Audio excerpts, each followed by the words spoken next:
밤 10시 한적한 한정식 음식점. 홀을 닦던 여자가 작게 노래를 흥얼거립니다. 별빛 아래 꿈을 꾸렴. 복도를 지나던 한 남자, 그 목소리를 듣는 순간 온몸이 얼어붙었습니다. 손에 들고 있던 물잔이 바닥에 떨어져 산산이 부서졌습니다. 60대 중반의 남자 강태준 재벌 회장의 입술이 하얗게 질렸습니다. 저 노래를 어떻게... 그 노래는 30년 전 세상을 떠난 아내가 어린 딸을 위해 만든 단 하나뿐인 자장가였습니다.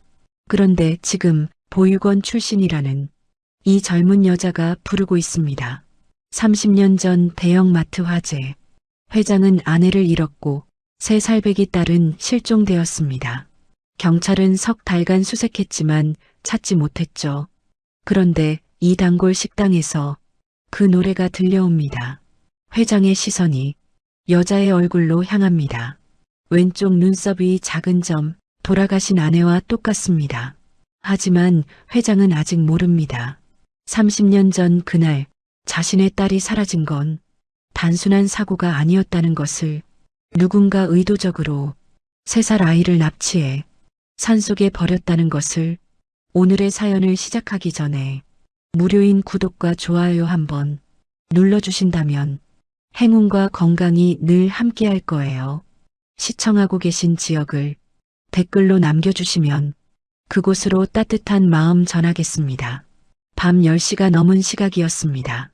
서울 종로구 골목 안쪽 전통 한정식 음식점 들꽃의 불이 하나둘 꺼져가고 있었습니다. 마지막 손님이 떠난 지 10분쯤 지났을까요? 33살 한서연은 앞치마 끈을 고쳐 매며 홀을 둘러봤습니다. 6개 테이블이 전부인 작은 가게였지만 오늘도 손님이 꽤 많았습니다. 테이블마다 물컵 자국, 반찬 그릇 흔적이 남아 있었습니다.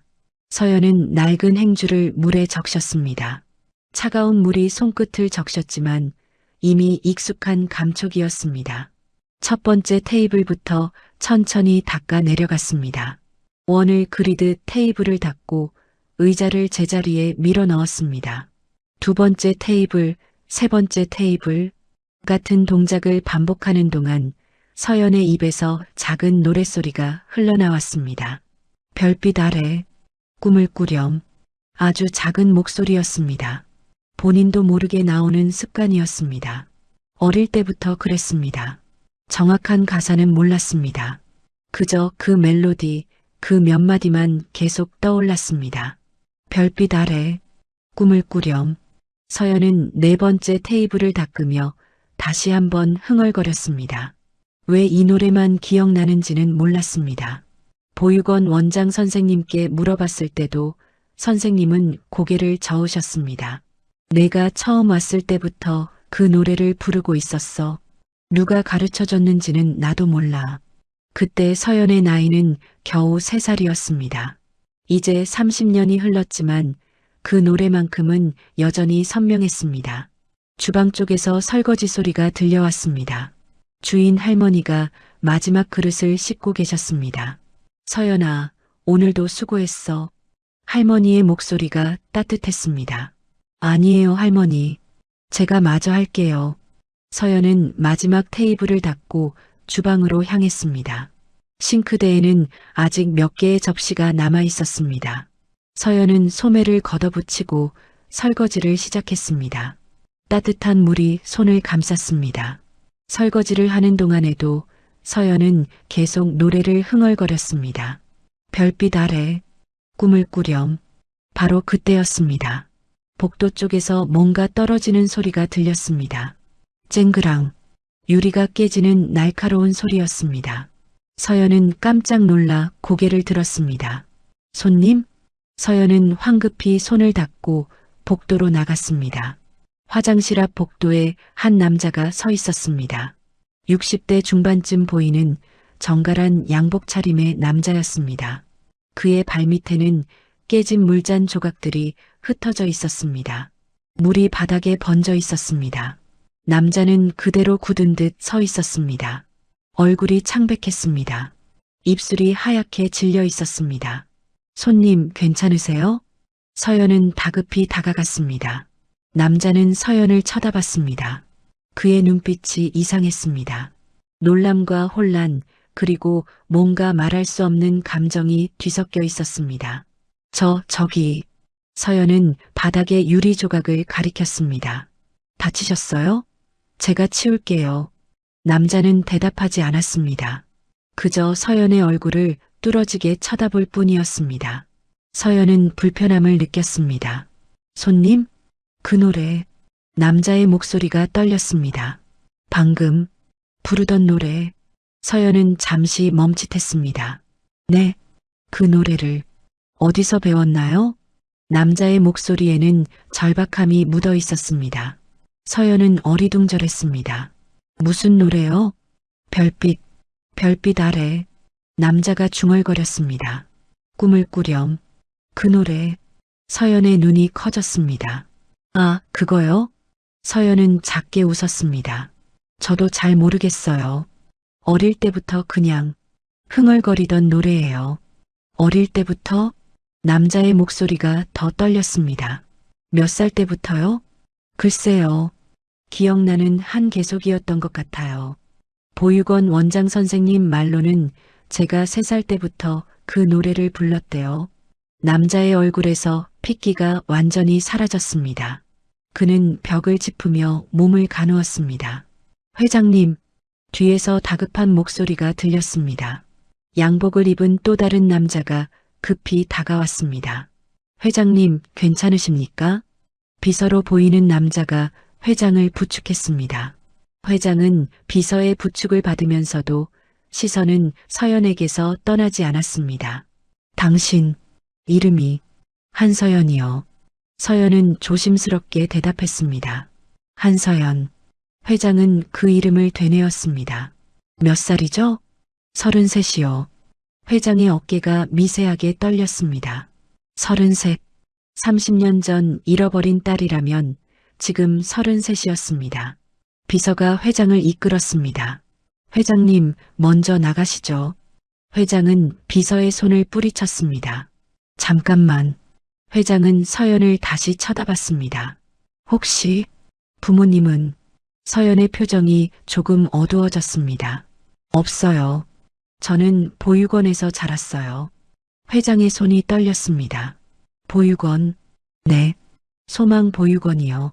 30년 전에 문 닫았지만요. 회장은 입술을 깨물었습니다. 소망 보육원. 33. 3살 때부터 그 노래를 불렀다는 것. 모든 것이 맞아떨어졌습니다. 죄송합니다만 서연이 조심스럽게 물었습니다. 손님, 어디 편찮으신 거 아니에요? 얼굴이 너무 안 좋으신데. 회장은 고개를 저었습니다. 아니, 괜찮습니다. 하지만 그의 목소리는 전혀 괜찮지 않았습니다. 비서가 다시 회장을 이끌었습니다.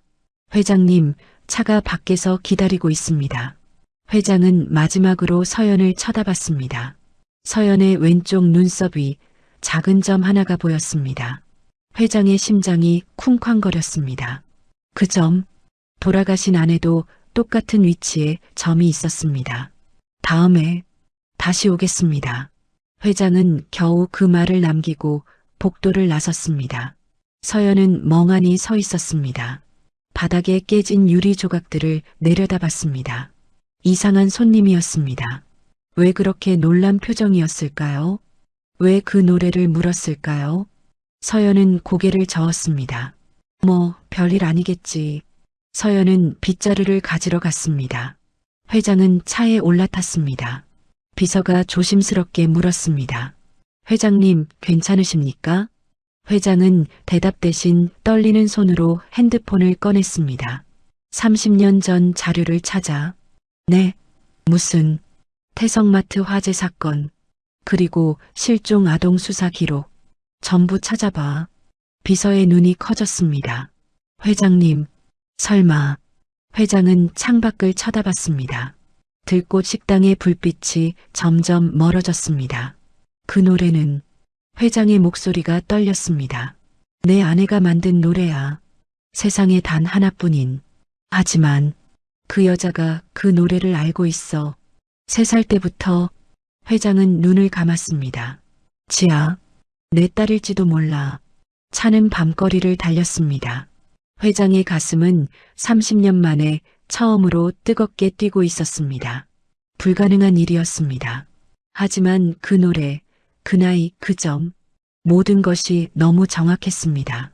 회장은 주먹을 꽉 쥐었습니다. 찾아야 해. 진실을. 같은 시각 강남의 고급 주택. 회장의 집 거실에서 한 여자가 와인잔을 기울이고 있었습니다. 50대 후반 우아한 드레스를 입은 여자. 회장의 현재 아내 신혜경이었습니다. 그녀는 시계를 쳐다봤습니다. 밤 11시가 넘었습니다. 또 늦네. 혜경은 와인잔을 내려놓았습니다. 요즘 남편의 행동이 이상했습니다. 자주 외출하고 혼자 서재에 틀어박혀 있었습니다. 혜경은 불안했습니다. 설마 다른 여자? 그녀는 고개를 저었습니다. 아니야. 그럴 리 없어. 하지만 불안은 쉽게 가시지 않았습니다. 혜경은 2층 서재로 올라갔습니다. 문이 잠겨 있지 않았습니다. 그녀는 조심스럽게 문을 열었습니다. 서재 책상 위에 낡은 상자 하나가 놓여 있었습니다. 혜경은 그 상자를 알고 있었습니다. 첫 번째 아내의 유품 상자였습니다. 또 혜경의 얼굴이 굳었습니다. 남편은 가끔 이 상자를 꺼내보곤 했습니다. 혜경은 그때마다 질투를 느꼈습니다. 죽은 여자에게 지는 기분이었습니다. 혜경은 상자 뚜껑을 열었습니다. 낡은 악보 한 장이 보였습니다. 별빛 아래 꿈을 꾸렴. 제목이 손글씨로 적혀 있었습니다. 혜경은 악보를 집어들었습니다. 이 노래. 그녀의 손이 미세하게 떨렸습니다. 30년 전 기억이 떠올랐습니다. 마트 화재가 나던 그날 3살짜리 아이가 울며 이 노래를 부르던 모습. 혜경은 악보를 도로 상자에 넣었습니다. 잊어야 해. 이미 끝난 일이야. 하지만 그녀의 가슴은 불안하게 뛰고 있었습니다. 회장은 차 안에서 눈을 감았습니다. 하지만 서연의 얼굴이 자꾸만 떠올랐습니다. 왼쪽 눈썹 위에 작은 점. 아내 유진도 똑같은 자리에 점이 있었습니다. 회장님, 댁에 도착했습니다. 비서의 목소리에 회장은 눈을 떴습니다. 고급 주택가의 넓은 저택이 보였습니다. 하지만 회장은 현관으로 가지 않았습니다. 나는 서재로 갈 테니 자네는 돌아가게. 네, 회장님. 편히 쉬십시오. 비서가 차에서 내렸습니다. 회장은 뒷문으로 조용히 들어갔습니다. 거실 불은 꺼져 있었습니다. 혜경은 이미 잠든 모양이었습니다. 회장은 2층 서재로 올라갔습니다. 문을 잠그고 책상 앞에 앉았습니다. 책상 위에는 오래된 상자 하나가 놓여 있었습니다. 회장은 떨리는 손으로 상자 뚜껑을 열었습니다. 유진의 유품들이 고스란히 담겨 있었습니다. 가장 위에 놓인 것은 악보였습니다. 별빛 아래 꿈을 꾸렴. 유진의 필체로 적힌 제목이었습니다. 회장은 악보를 조심스럽게 꺼냈습니다. 종이가 누렇게 바랜 지 오래였습니다. 30년이라는 시간이 느껴졌습니다. 악보 아래에는 작은 메모가 적혀 있었습니다. 우리 지아를 위한 노래. 엄마가 평생 불러줄게. 유진의 글씨였습니다. 회장은 눈을 감았습니다. 30년 전 그날이 떠올랐습니다. 유진은 피아노 앞에 앉아 이 곡을 작곡하고 있었습니다. 3살 지아는 엄마 옆에서 졸린 눈을 비비고 있었습니다. 엄마, 그 노래 불러줘. 응, 우리 지아. 잠깐만 기다려. 유진은 마지막 음표를 적고 지아를 안아 올렸습니다. 그리고 부드럽게 노래를 불렀습니다. 별빛 아래 꿈을 꾸렴, 우리 아가. 지아는 엄마 품에 안겨 스르르 잠들었습니다. 회장은 눈을 떴습니다. 눈가가 뜨거웠습니다. 그 따뜻했던 날들, 행복했던 시간들, 모든 것이 그날 화재로 사라졌습니다. 회장은 상자에서 카세트 테이프 하나를 꺼냈습니다. 오래된 녹음기를 책상 서랍에서 꺼내 테이프를 넣었습니다. 재생 버튼을 눌렀습니다. 잠시 지직거리는 소음이 들렸습니다. 그리고 유진의 목소리가 흘러나왔습니다. 별빛 아래 꿈을 꾸렴 우리 아가. 엄마 품에 안겨서 포근히 잠들렴. 회장의 어깨가 떨렸습니다. 30년 만에 듣는 아내의 목소리였습니다. 여전히 따뜻하고 부드러웠습니다. 노래가 끝나고 배경에서 아이의 웃음소리가 들렸습니다. 엄마, 나도 불러. 그래, 우리 지아도 같이 불러볼까? 두 모녀의 목소리가 겹쳐 노래를 불렀습니다. 회장은 책상에 얼굴을 묻었습니다. 눈물이 멈추지 않았습니다. 얼마나 시간이 흘렀을까요? 회장은 고개를 들었습니다. 눈가를 닫고 상자에서 또 다른 물건을 꺼냈습니다. 유진의 일기장이었습니다. 회장은 마지막 페이지를 폈습니다. 화재가 나기 사흘 전에 쓴 글이었습니다. 오늘도 지아는 그 노래를 불러달라고 조릅니다. 벌써 100번도 넘게 불러준 것 같아요. 지아는 이 노래를 들으면 금방 잠들어요. 엄마 목소리가 제일 좋대요. 당신도 오늘 저녁에 같이 불러줬죠. 지아가 깔깔 웃으며 박수를 쳤어요. 이런 날들이 영원했으면 좋겠어요. 회장은 일기장을 덮었습니다. 하지만 영혼은 없었습니다. 사흘 후 모든 것이 무너졌습니다. 회장은 핸드폰을 꺼냈습니다. 비서에게 문자를 보냈습니다. 내일 아침 일찍 사무실로 오게. 급한 일이 있네. 답장이 곧 왔습니다. 알겠습니다, 회장님. 회장은 창밖을 쳐다봤습니다. 서울의 야경이 반짝이고 있었습니다. 저 어딘가에 내 딸이 있을지도 모른다는 생각. 회장의 가슴이 두근거렸습니다. 하지만 동시에 두려웠습니다. 만약 아니라면? 만약 그저 우연의 일치라면? 아니야. 회장은 고개를 저었습니다. 그 노래를 아는 건 우연이 아니야. 다음 날 아침 7시 회장은 사무실에 도착했습니다. 비서가 이미 대기하고 있었습니다. 회장님, 무슨 일이십니까? 회장은 책상에 앉았습니다. 30년 전 태성마트 화재 사건. 수사 기록을 찾아야 하네. 태성마트 화재요? 비서의 얼굴이 굳었습니다. 회장님 따님이 실종되신 그 사건. 그래, 그 사건이야. 회장은 비서를 쳐다봤습니다. 당시 경찰 수사 기록, 신문 기사, 목격자 진술, 뭐든 찾을 수 있는 건 전부 찾아봐. 알겠습니다. 그런데 왜 갑자기? 물어보지 말게. 회장의 목소리가 단호했습니다. 그냥 빨리 찾아주면 되네. 비서가 나간 후 회장은 혼자 창밖을 쳐다봤습니다. 30년 전 그날이 떠올랐습니다. 토요일 오후였습니다. 유진은 지아를 데리고 태성마트에 장을 보러 갔습니다. 회장은 회사 일로 함께 가지 못했습니다. 다녀올게요. 저녁 재료 사올게요. 유진이 밝게 웃으며 말했습니다. 지아는 엄마 손을 잡고 졸졸 따라갔습니다. 아빠 다녀올게. 그게 마지막이었습니다. 오후 4시쯤이었을까요? 회장은 급한 전화를 받았습니다. 태성마트에 화재가 났습니다. 회장은 미친 듯이 차를 몰았습니다. 도착했을 때는 이미 마트 전체가 불길에 휩싸여 있었습니다. 소방차가 물을 뿌렸지만 불은 쉽게 꺼지지 않았습니다. 유진, 지아. 회장은 소리쳤지만 아무 대답도 없었습니다. 불이 꺼진 건 저녁 8시가 넘어서였습니다. 소방관들이 건물 안으로 들어갔습니다. 회장도 따라 들어가려 했지만 경찰이 막았습니다. 위험합니다. 기다리십시오. 1시간 후 소방관이 나왔습니다. 그의 얼굴이 어두웠습니다. 사망자가 있습니다. 유진은 1층 식품 코너에서 발견되었습니다.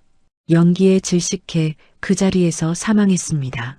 회장은 유진의 시신 앞에 무릎을 꿇었습니다. 유진아.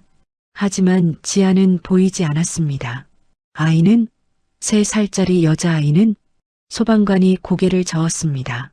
아직 찾지 못했습니다. 그날 밤부터 수색이 시작되었습니다. 경찰, 소방관, 자원봉사자들이 건물을 샅샅이 뒤졌습니다. 하지만 지아는 어디에도 없었습니다. 이틀째 경찰은 수색견을 동원했습니다. 수색견은 지아의 옷에서 냄새를 맡고 추적을 시작했습니다.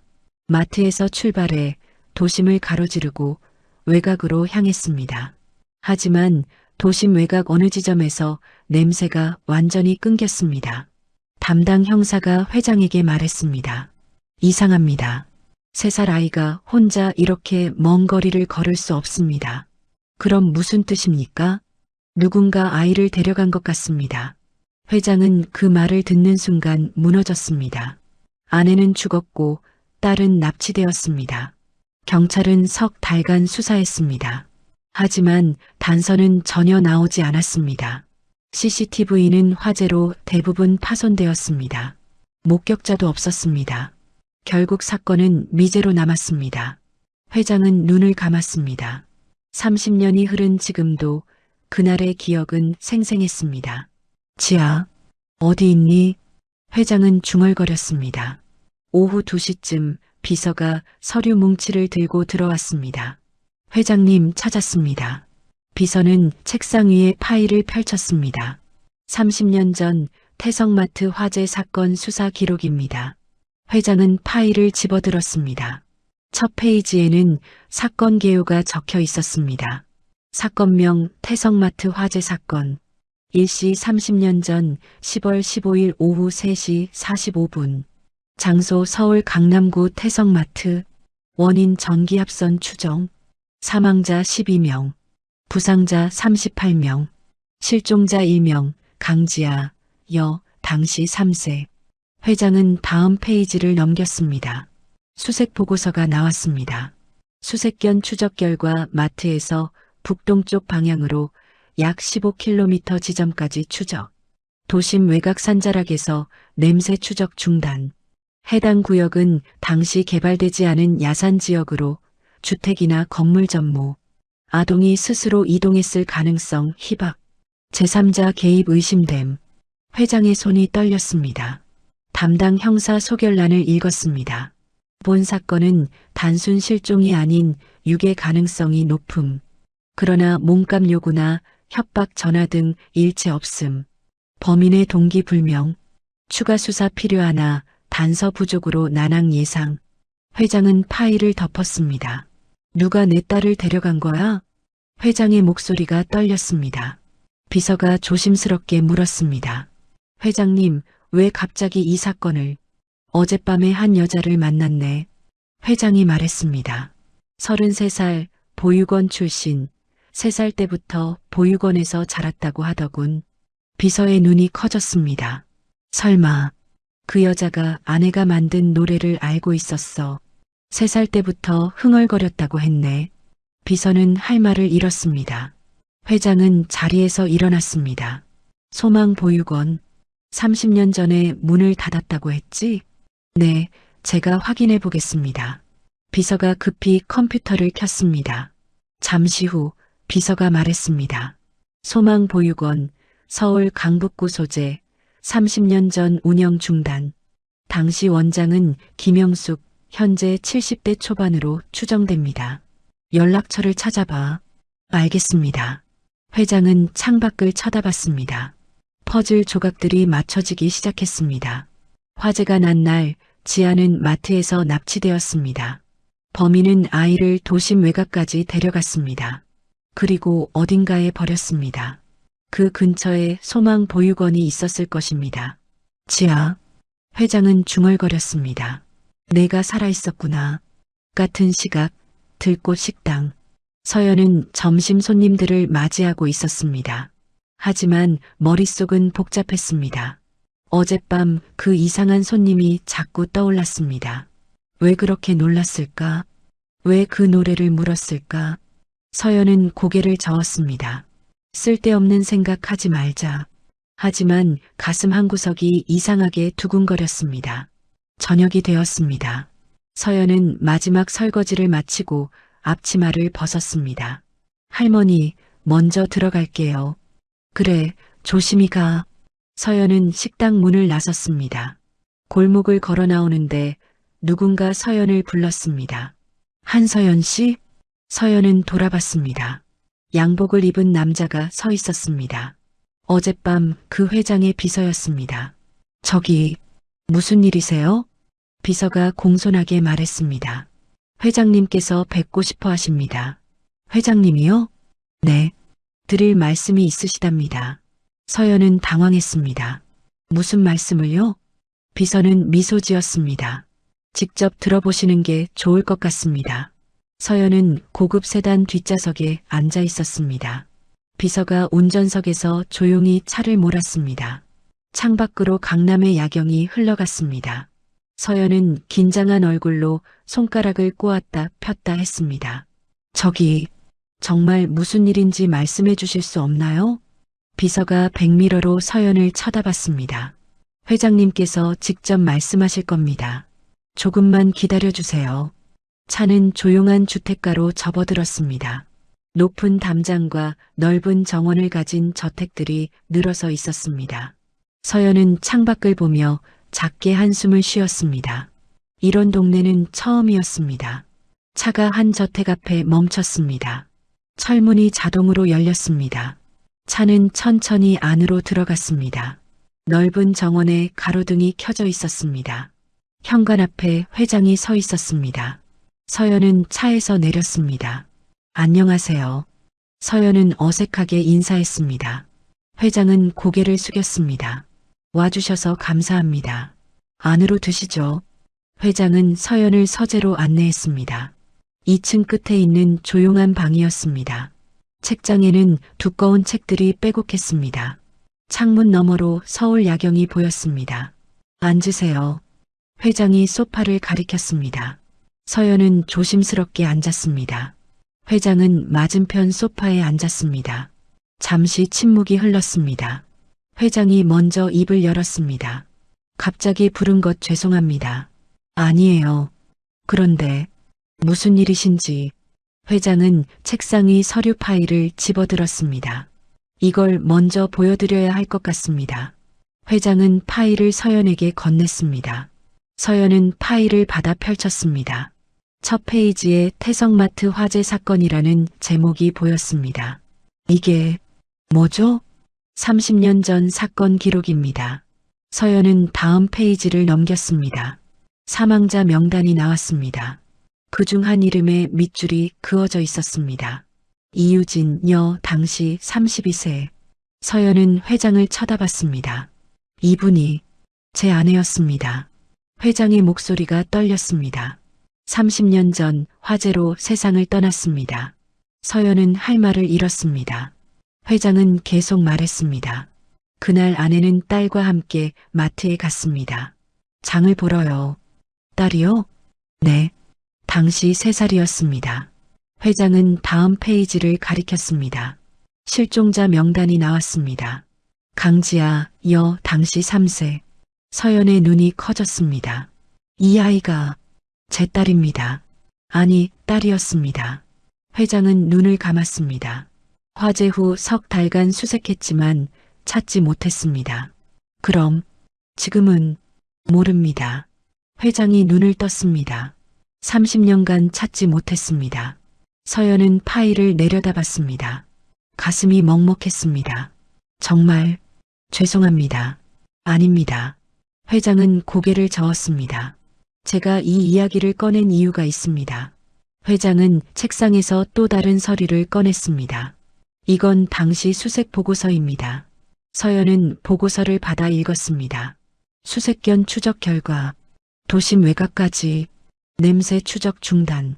서연의 눈이 한 문장에 멈췄습니다. 제3자 개입 의심됨. 서연은 회장을 쳐다봤습니다. 이게 무슨... 경찰은 제 딸이 납치되었을 가능성이 높다고 판단했습니다. 회장의 목소리가 낮아졌습니다. 3살 아이가 혼자 15km를 걸을 수 없으니까요. 서연은 숨이 막혔습니다. 그럼 그 아이는 어딘가에 버려졌을 겁니다. 회장은 주먹을 쥐었습니다. 범인은 아이를 데리고 도심 외곽까지 갔습니다. 그리고 사람 눈에 띄지 않는 곳에 유기했겠죠. 서연의 손이 떨렸습니다. 왜 이 이야기를 자신에게 하는 걸까요? 저기, 회장님, 한서연 씨. 회장이 서연을 똑바로 쳐다봤습니다. 당신은 어디서 태어났습니까? 그건 모릅니다. 서연은 고개를 숙였습니다. 저는 보육원에서 자랐어요. 부모님이 누군지 몰라요. 회장은 천천히 물었습니다. 어느 보육원입니까? 소망보육원이요. 강북구에 있었는데 제가 20살 때 문을 닫았어요. 회장의 눈빛이 반짝였습니다. 강북구. 회장은 지도 한 장을 펼쳤습니다. 태성마트 위치가 빨간 점으로 표시되어 있었습니다. 거기서 북동쪽으로 선이 그어져 있었습니다. 선의 끝에 또 다른 빨간 점이 있었습니다. 소망보육원이라고 적혀 있었습니다. 수색견이 추적을 멈춘 곳에서 3km 떨어진 곳입니다. 회장의 목소리가 떨렸습니다. 서연은 지도를 쳐다봤습니다. 가슴이 두근거렸습니다. 설마, 한서연 씨, 당신이 보육원에 온 게 언제입니까? 그건 정확히는 모르지만 서연은 기억을 더듬었습니다. 원장 선생님 말로는 제가 3살쯤이었대요. 어느 날 새벽에 보육원 앞에 버려져 있었다고. 회장의 손이 떨렸습니다. 3살. 네. 그래서 정확한 생일도 모르고 원장 선생님이 대충 추정해서 호적을 만드셨어요. 회장은 눈을 감았습니다. 모든 것이 맞아떨어졌습니다. 한서연 씨, 회장이 눈을 떴습니다. 어젯밤 당신이 부른 노래, 그 노래를 어디서 배웠습니까? 그건 저도 몰라요. 서연은 고개를 저었습니다. 어릴 때부터 그냥 흥얼거렸어요. 왜 그 노래만 기억나는지는 모르겠어요. 가사는 다 아십니까? 아니요. 몇 마디만 기억나요. 별빛 아래 꿈을 꾸렴. 그 정도요. 회장은 자리에서 일어났습니다. 책상 서랍을 열고 낡은 악보 한 장을 꺼냈습니다. 이걸 보세요. 서연은 악보를 받았습니다. 손으로 쓴 오선지였습니다. 제목이 적혀 있었습니다. 별빛 아래 꿈을 꾸렴. 서연의 입이 벌어졌습니다. 이게 제 아내가 만든 노래입니다. 회장의 목소리가 떨렸습니다. 딸을 위해 직접 작곡한 자장가입니다. 세상에 단 하나뿐인 곡이에요. 서연은 악보를 쳐다봤습니다. 음표들이 눈앞에서 흔들렸습니다. 그런데 어떻게 그게 제가 궁금한 겁니다. 회장은 서연 앞에 앉았습니다. 당신이 어떻게 그 노래를 아는지. 서연은 악보를 내려놓았습니다. 손이 떨렸습니다. 회장님, 설마 저보고. 네. 회장은 고개를 끄덕였습니다. 당신이 제 딸일 가능성이 있습니다. 서연은 숨이 멎었습니다. 그럴 리가. 그건 나이가 맞습니다. 33. 회장은 손가락을 하나씩 펴며 말했습니다. 3살 때 보육원에 버려졌습니다. 제 딸이 실종된 시기와 정확히 일치합니다. 하지만 보육원 위치도 수색 범위 아닙니다. 회장의 목소리가 점점 빨라졌습니다. 그리고 무엇보다 당신은 아내가 만든 노래를 알고 있습니다. 서연은 고개를 저었습니다. 우연일 수도 있잖아요. 누가 저한테 가르쳐줬을 수도. 누가 가르쳐줬다면 가사를 다 알고 있어야 합니다. 회장은 단호하게 말했습니다. 하지만 당신은 몇 마디만 기억합니다. 마치. 회장은 잠시 말을 멈췄습니다. 마치 3살 아이가 들었던 노래를 어렴풋이 기억하는 것처럼. 서연은 할 말을 잃었습니다. 가슴이 두근거렸습니다. 저는 한서연 씨. 회장은 서연의 손을 잡았습니다. 한 가지만 더 확인하고 싶습니다. 뭔데요? 당신 왼손잡이죠? 서연은 고개를 끄덕였습니다. 네, 어릴 때부터요. 제 딸도 왼손잡이였습니다. 아내도 그랬고요. 회장은 서연의 얼굴을 쳐다봤습니다. 당신 왼쪽 눈썹 위에 작은 점이 있죠? 서연은 무의식적으로 눈썹을 만졌습니다. 아, 이거요? 네, 어릴 때부터 있었어요. 아내도 똑같은 자리에 점이 있었습니다. 회장의 목소리가 떨렸습니다. 서연은 회장의 손을 뿌리쳤습니다. 자리에서 일어났습니다. 안 돼요. 이건. 서연은 뒷걸음질 쳤습니다. 너무 갑작스러워요. 믿을 수가 없어요. 저도 믿기 어렵습니다. 회장도 일어났습니다. 하지만 모든 게 맞아떨어집니다. 우연일 수도 있잖아요. 서연의 목소리가 높아졌습니다. 점 하나 왼손잡이 그런 거로 어떻게? 그럼 확인하면 됩니다. 회장은 단호하게 말했습니다. 유전자 검사를 하면 됩니다. 서연은 멈칫했습니다. 유전자 검사요? 네. 그게 가장 확실한 방법입니다. 회장은 서연에게 다가갔습니다.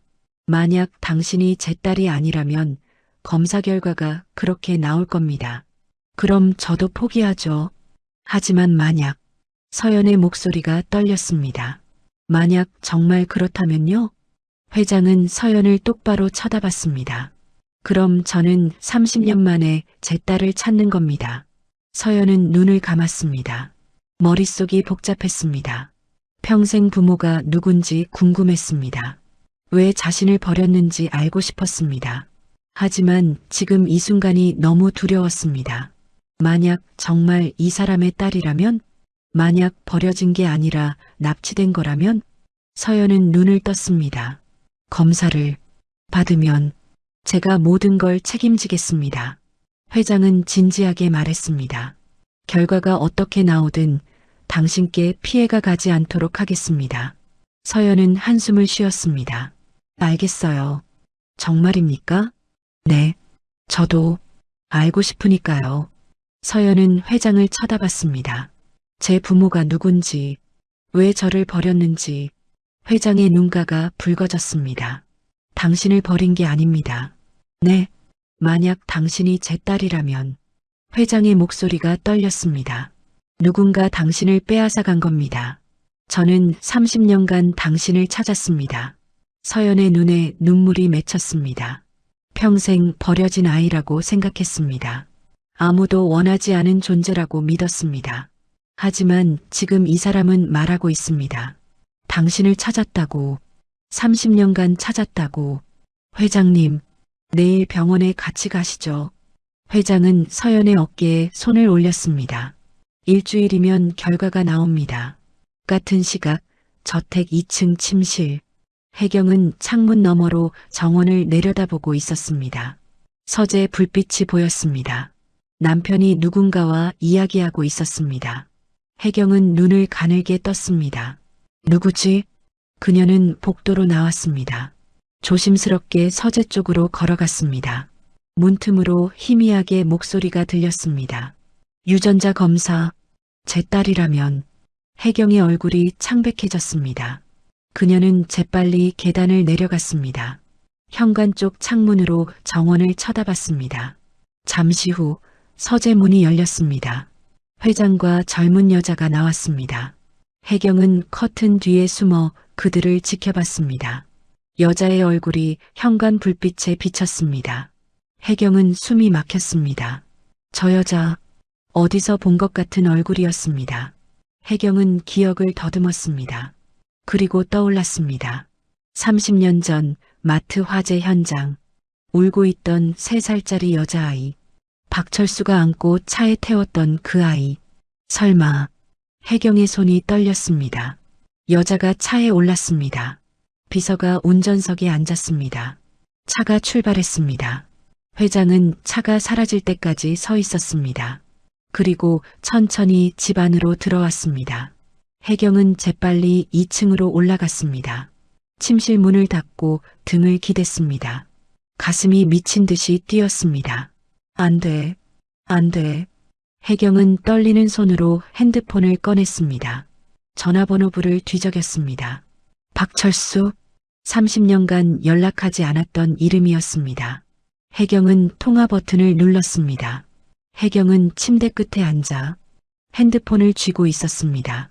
화면에는 박철수라는 이름이 떠 있었습니다. 30년 만이었습니다. 손가락이 떨렸습니다. 통화 버튼을 누르기가 두려웠습니다. 하지만 선택의 여지가 없었습니다. 신호음이 울렸습니다. 1번, 2번, 3번. 여보세요? 낮고 거친 남자 목소리가 들렸습니다. 혜경은 숨을 깊이 들이켰습니다. 나야. 누구시? 박철수의 목소리가 멈췄습니다. 혜경 씨? 오랜만이네요. 혜경의 목소리는 차갑게 가라앉아 있었습니다.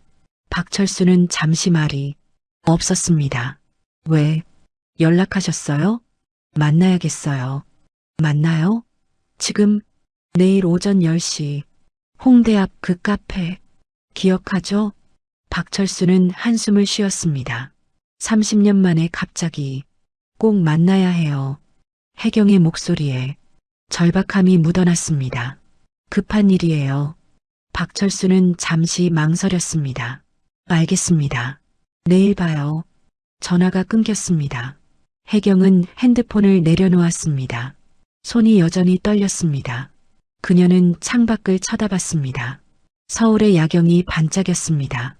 하지만 그녀 눈에는 아무것도 보이지 않았습니다. 30년 전 그날만 떠올랐습니다. 토요일 오후였습니다. 혜경은 당시 갤러리 큐레이터였습니다. 강태준 회장을 처음 만난 건 갤러리 전시회에서였습니다. 회장은 첫 아내와 함께 왔었습니다. 아름답고 우아한 여자였습니다. 혜경은 그 순간부터 질투를 느꼈습니다. 그 후 혜경은 회장을 몰래 지켜봤습니다. 회장의 일정을 파악했습니다. 어디를 가는지, 누구를 만나는지. 하지만 회장은 완벽한 가장이었습니다. 아내와 딸을 사랑했고 다른 여자는 거들떠보지도 않았습니다. 혜경은 박철수를 고용했습니다. 당시 박철수는 사설 탐정이었습니다. 회장의 약점을 찾아줘요. 뭐든 좋으니까. 혜경은 박철수에게 말했습니다. 박철수는 한 달간 회장을 미행했습니다. 하지만 아무것도 나오지 않았습니다. 죄송합니다. 이 사람은 흠잡을 데가 없습니다. 박철수가 보고했습니다. 혜경은 포기하지 않았습니다. 그럼 아내를 조사해요. 아내의 약점이라도 찾아야죠. 박철수는 고개를 저었습니다. 이건 너무 위험합니다. 돈은 얼마든지 줄게요. 혜경의 눈빛이 차가웠습니다. 박철수는 결국 수락했습니다. 그렇게 박철수는 이유진을 미행하기 시작했습니다. 그리고 그날이 왔습니다. 10월 15일 토요일 오후 이유진은 3살 딸 지아와 함께 태성마트로 갔습니다. 박철수는 차 안에서 그들을 지켜보고 있었습니다. 오후 3시 40분쯤이었을까요? 마트 안에서 연기가 피어오르기 시작했습니다. 사람들이 비명을 지르며 밖으로 뛰어나왔습니다. 불이었습니다. 박철수는 차에서 내렸습니다. 혼란스러운 현장이었습니다. 소방차 사이렌 소리가 점점 가까워졌습니다. 박철수는 마트 입구를 쳐다봤습니다. 연기 속에서 작은 아이 하나가 울며 나왔습니다. 3살짜리 지아였습니다. 아이는 엄마를 찾으며 울고 있었습니다. 엄마, 엄마. 하지만 주변 어른들은 자기 살기에 바빴습니다. 아무도 아이를 돌보지 않았습니다. 박철수는 그때 혜경에게 전화를 걸었습니다. 큰일 났습니다. 마트에 불이 났어요. 뭐? 혜경의 목소리가 놀랐습니다. 회장 아내와 딸이 안에 있었습니다. 지금 어떻게 됐어요? 아내는 아직 안 나왔고 아이만 밖에 나왔습니다. 전화 너머로 혜경이 숨소리가 들렸습니다. 그녀는 무언가를 계산하고 있었습니다. 철수 씨, 혜경의 목소리가 낮아졌습니다. 그 아이를 데려가요. 네. 박철수는 귀를 의심했습니다. 지금 뭐라고? 그 아이를 데려가라고요. 지금 당장. 박철수는 주변을 둘러봤습니다. 혼란한 현장이었습니다. 소방관들이 물을 뿌리고 사람들은 울부짖었습니다. 아무도 3살짜리 아이를 신경 쓰지 않았습니다. 미쳤어요? 이게 무슨... 1억 줄게요. 혜경의 목소리는 단호했습니다. 지금 그 아이를 데리고 멀리 가요. 아무도 찾을 수 없는 곳에. 박철수는 입술을 깨물었습니다. 1억이라는 돈은 그에게 거금이었습니다. 정말 하는 겁니까? 지금 안 하면 기회는 다시 안 와요. 혜경이 말했습니다. 아내가 죽으면 회장은 혼자가 될 거예요. 하지만 아이가 있으면 회장은 절대 날 안 봐요. 박철수는 지아를 쳐다봤습니다. 아이는 엄마를 찾으며 울고 있었습니다. 별빛, 별빛, 아이가 중얼거렸습니다. 노래 가사 같았습니다. 박철수는 눈을 감았습니다. 알겠습니다. 그는 지아에게 다가갔습니다. 꼬마야, 엄마 찾아줄게. 박철수는 지아를 안아 올렸습니다. 지아는 울음을 멈추고 박철수를 쳐다봤습니다. 엄마, 응, 엄마한테 데려다 줄게. 박철수는 지아를 안고 주차장으로 갔습니다. 아무도 그를 막지 않았습니다. 모두 불구경의 정신이 팔려 있었습니다. 박철수는 차에 지아를 태웠습니다. 뒷좌석에 아이를 앉혔습니다. 지아는 여전히 울고 있었습니다. 엄마, 엄마, 곧 만날 수 있어. 박철수는 거짓말을 했습니다. 차는 마트를 떠났습니다. 북동쪽으로 달렸습니다. 도심을 벗어나 외곽으로 향했습니다. 2시간을 달렸습니다. 해가 지고 있었습니다. 지아는 차 안에서 잠들었습니다. 울다 지쳐 잠든 것이었습니다. 박철수는 백미러로 아이를 쳐다봤습니다. 작고 여린 얼굴이었습니다. 죄책감이 밀려왔습니다. 차는 한적한 산동네에 도착했습니다. 낡은 건물들이 듬성듬성 서 있었습니다. 박철수는 한 건물 앞에 차를 세웠습니다. 간판이 보였습니다. 소망보육원. 박철수는 지아를 안았습니다. 아이는 여전히 자고 있었습니다. 박철수는 보육원 문 앞에 지아를 내려놓았습니다. 아이의 옷에서 신분증이나 이름표를 찾았습니다. 하나도 없었습니다. 박철수는 자신의 재킷을 벗어 아이에게 덮어줬습니다. 미안하다, 꼬마야. 그는 중얼거렸습니다. 살아남아라. 박철수는 보육원 초인종을 눌렀습니다. 그리고 재빨리 차로 돌아갔습니다. 차를 몰고 멀리 떠났습니다. 백미러로 보육원이 점점 작아졌습니다. 박철수는 핸들을 꽉 쥐었습니다. 내가 무슨 짓을 한 거야? 혜경은 침대에서 일어났습니다. 과거의 기억이 생생했습니다. 그날 이후 일주일 만에 이유진의 장례식이 있었습니다. 혜경도 조문을 갔습니다. 회장은 넋이 나가 있었습니다. 지아를 찾아야 해. 회장은 계속 중얼거렸습니다. 혜경은 그때부터 회장 곁에 머물렀습니다. 위로한다는 명목으로 회장은 딸을 찾는데 모든 걸 쏟아부었습니다. 석 달간 미친 듯이 찾아다녔습니다. 하지만 지아는 나타나지 않았습니다. 5년이 흘렀습니다. 회장은 조금씩 포기하기 시작했습니다. 그때 혜경이 다가갔습니다. 회장님, 이제 그만 내려놓으세요. 하지만 지아는 돌아오지 않아요. 혜경은 회장의 손을 잡았습니다. 새로 시작하세요. 그렇게 20년이 더 흘렀습니다. 회장과 혜경은 결혼했습니다. 혜경은 마침내 회장 부인이 되었습니다. 30년 전 그날의 죄책감은 점점 희미해졌습니다. 지아는 죽었을 거라고 생각했습니다. 그렇게 믿고 싶었습니다. 하지만 오늘 밤 모든 게 무너졌습니다. 그 여자, 서연이라는 여자. 혜경은 그 얼굴을 봤습니다. 어린 지아와 너무 닮아 있었습니다. 안 돼. 혜경은 중얼거렸습니다. 그 아이가 살아있으면 안 돼. 다음 날 아침 서연은 보육원 원장 김영숙을 찾아갔습니다. 영숙은 작은 아파트에 혼자 살고 있었습니다. 원장 선생님, 서연은 영숙을 안았습니다. 잘 지내셨어요? 그럼 우리 서연이 오랜만이구나. 두 사람은 거실에 앉았습니다. 영숙은 차를 따라주었습니다. 무슨 일로 왔니? 선생님, 서연은 진지한 얼굴로 물었습니다. 제가 처음 보육원에 왔을 때 일 기억하세요? 영숙은 고개를 끄덕였습니다. 그럼 어떻게 있겠니? 그날 새벽이었어. 영숙이 말했습니다. 초인종이 울려서 나갔더니 문 앞에 내가 있었어. 3살쯤 돼 보이는 아이였지. 혼자였어요? 그래. 재킷 하나 덮고 자고 있었어. 영숙은 눈을 감았습니다. 처음에는 누가 장난치나 싶었어. 하지만 내가 너무 차가워서 급히 안고 들어왔지. 서연은 주먹을 쥐었습니다. 그때 제가 뭐라고 했어요? 계속 엄마를 찾았어. 그리고 노래를 불렀지. 노래요? 응.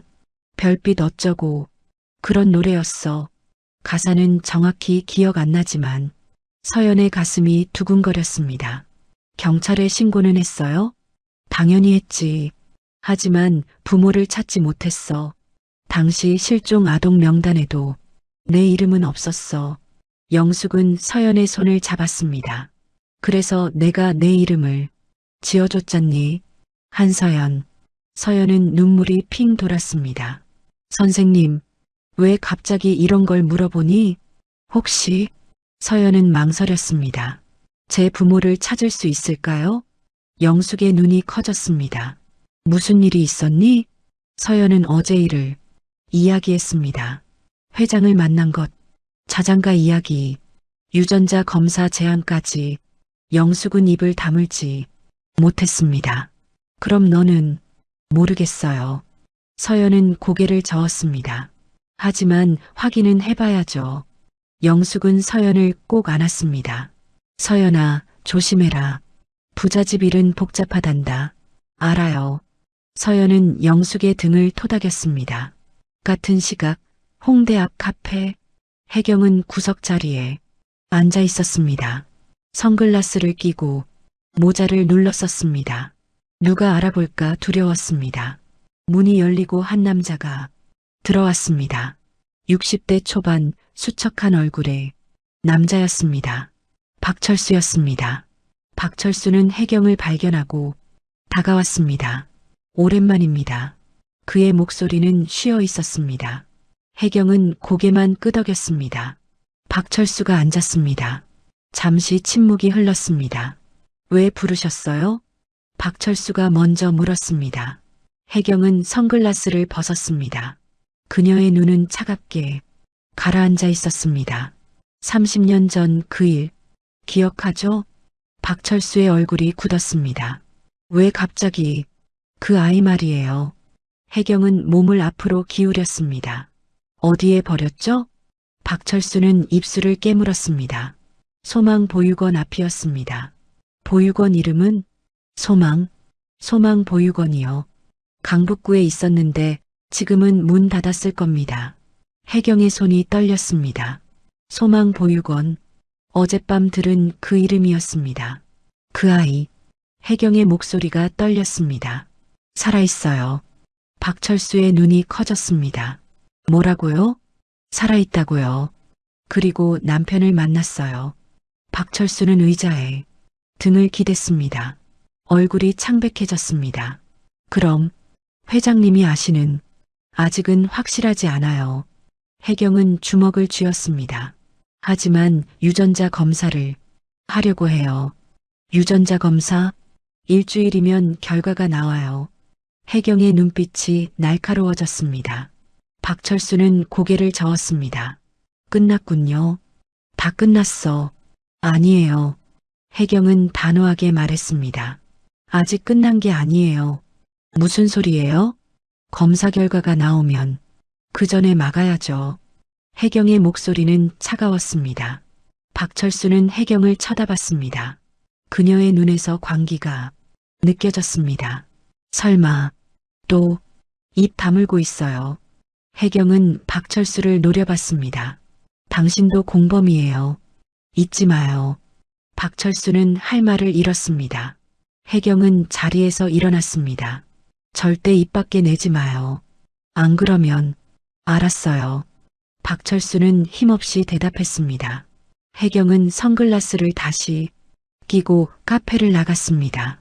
박철수는 혼자 앉아 커피를 쳐다봤습니다. 손이 떨렸습니다. 30년 전 죄가 다시 돌아온 것 같았습니다. 내가 무슨 짓을 한 거야? 그는 중얼거렸습니다. 이틀 후 화요일 아침, 서연은 태성병원 로비에 서 있었습니다. 높은 천장과 대리석 바닥이 위압적으로 느껴졌습니다. 평생 이런 병원에 와본 적이 없었습니다. 손에 든 핸드폰이 울렸습니다. 회장에게서 온 문자였습니다. 3층 유전자 검사실입니다. 제가 먼저 가 있겠습니다.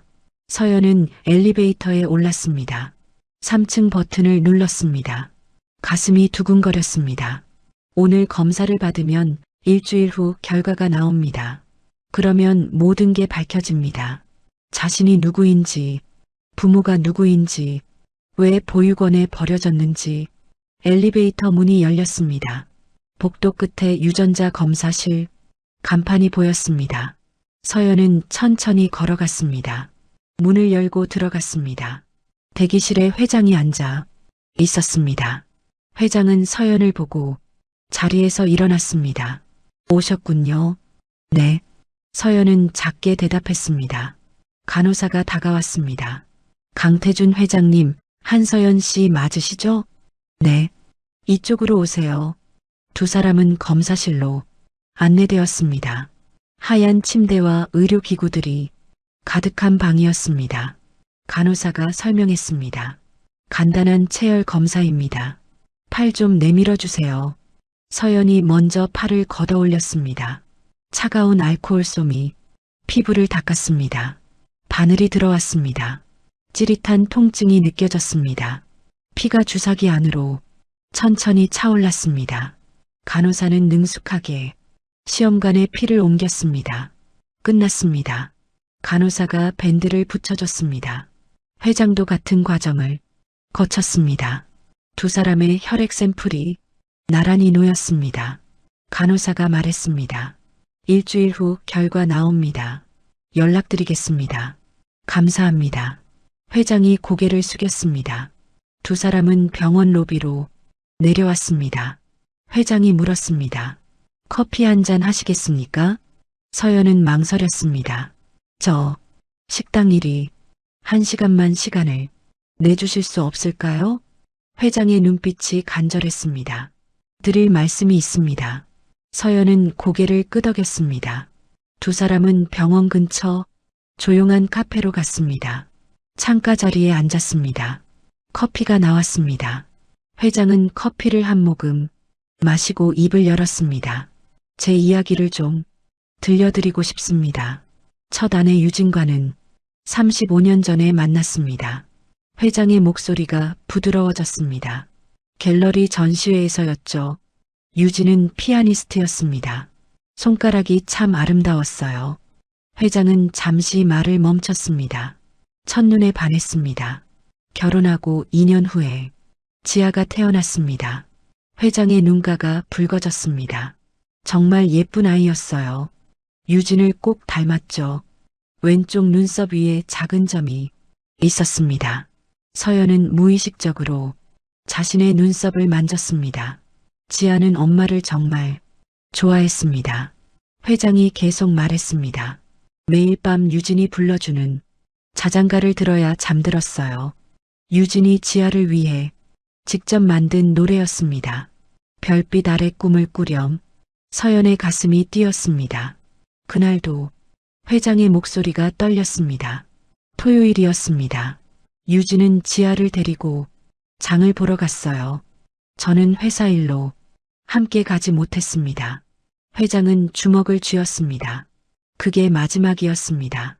화재 소식을 듣고 미친 듯이 달려갔습니다. 하지만 이미 늦었어요. 유진은 연기에 질식해 그 자리에서 회장은 말을 잇지 못했습니다. 눈물이 흘렀습니다. 서연도 눈물이 났습니다. 지아는 찾을 수 없었습니다. 석 달간 미친 듯이 찾아다녔습니다. 경찰, 탐정, 모든 동원했죠. 하지만 아무 소용 없었습니다. 회장은 눈물을 닦았습니다. 지아는 그렇게 사라졌습니다. 30년이 흘렀습니다. 회장은 서연을 쳐다봤습니다. 저는 재혼했습니다. 하지만 지아를 잊은 적은 한 번도 없습니다. 매년 유진 기일과 지아 실종일에는 묘소를 찾아갑니다. 서연은 눈물을 닦았습니다. 회장님, 한서연 씨 회장은 떨리는 목소리로 말했습니다. 만약 당신이 제 딸이라면 저는 30년 만에 지아를 찾는 겁니다. 하지만 만약 아니라면 그래도 괜찮습니다. 회장은 고개를 저었습니다. 적어도 확인은 했으니까요. 두 사람은 잠시 말없이 커피를 마셨습니다. 서연이 조심스럽게 물었습니다. 회장님 혹시 네, 왜 저를 납치했을까요? 서연의 목소리가 떨렸습니다. 만약 제가 정말 지아라면 누가 왜 그랬을까요? 회장의 얼굴이 굳었습니다. 저도 그게 궁금합니다. 몸값을 요구한 것도 아니잖아요. 그렇습니다. 그게 이상한 점이에요. 일반적인 납치라면 돈을 요구했을 겁니다. 회장은 턱을 만졌습니다. 하지만 아무 연락도 없었습니다. 그럼 왜? 복수일 수도 있습니다. 회장이 말했습니다. 저한테 원한을 가진 누군가가 제 약점을 찾으려 했을 수도 있죠. 약점이요? 제 딸을 없애면 저는 무너질 테니까요. 회장의 목소리가 낮아졌습니다.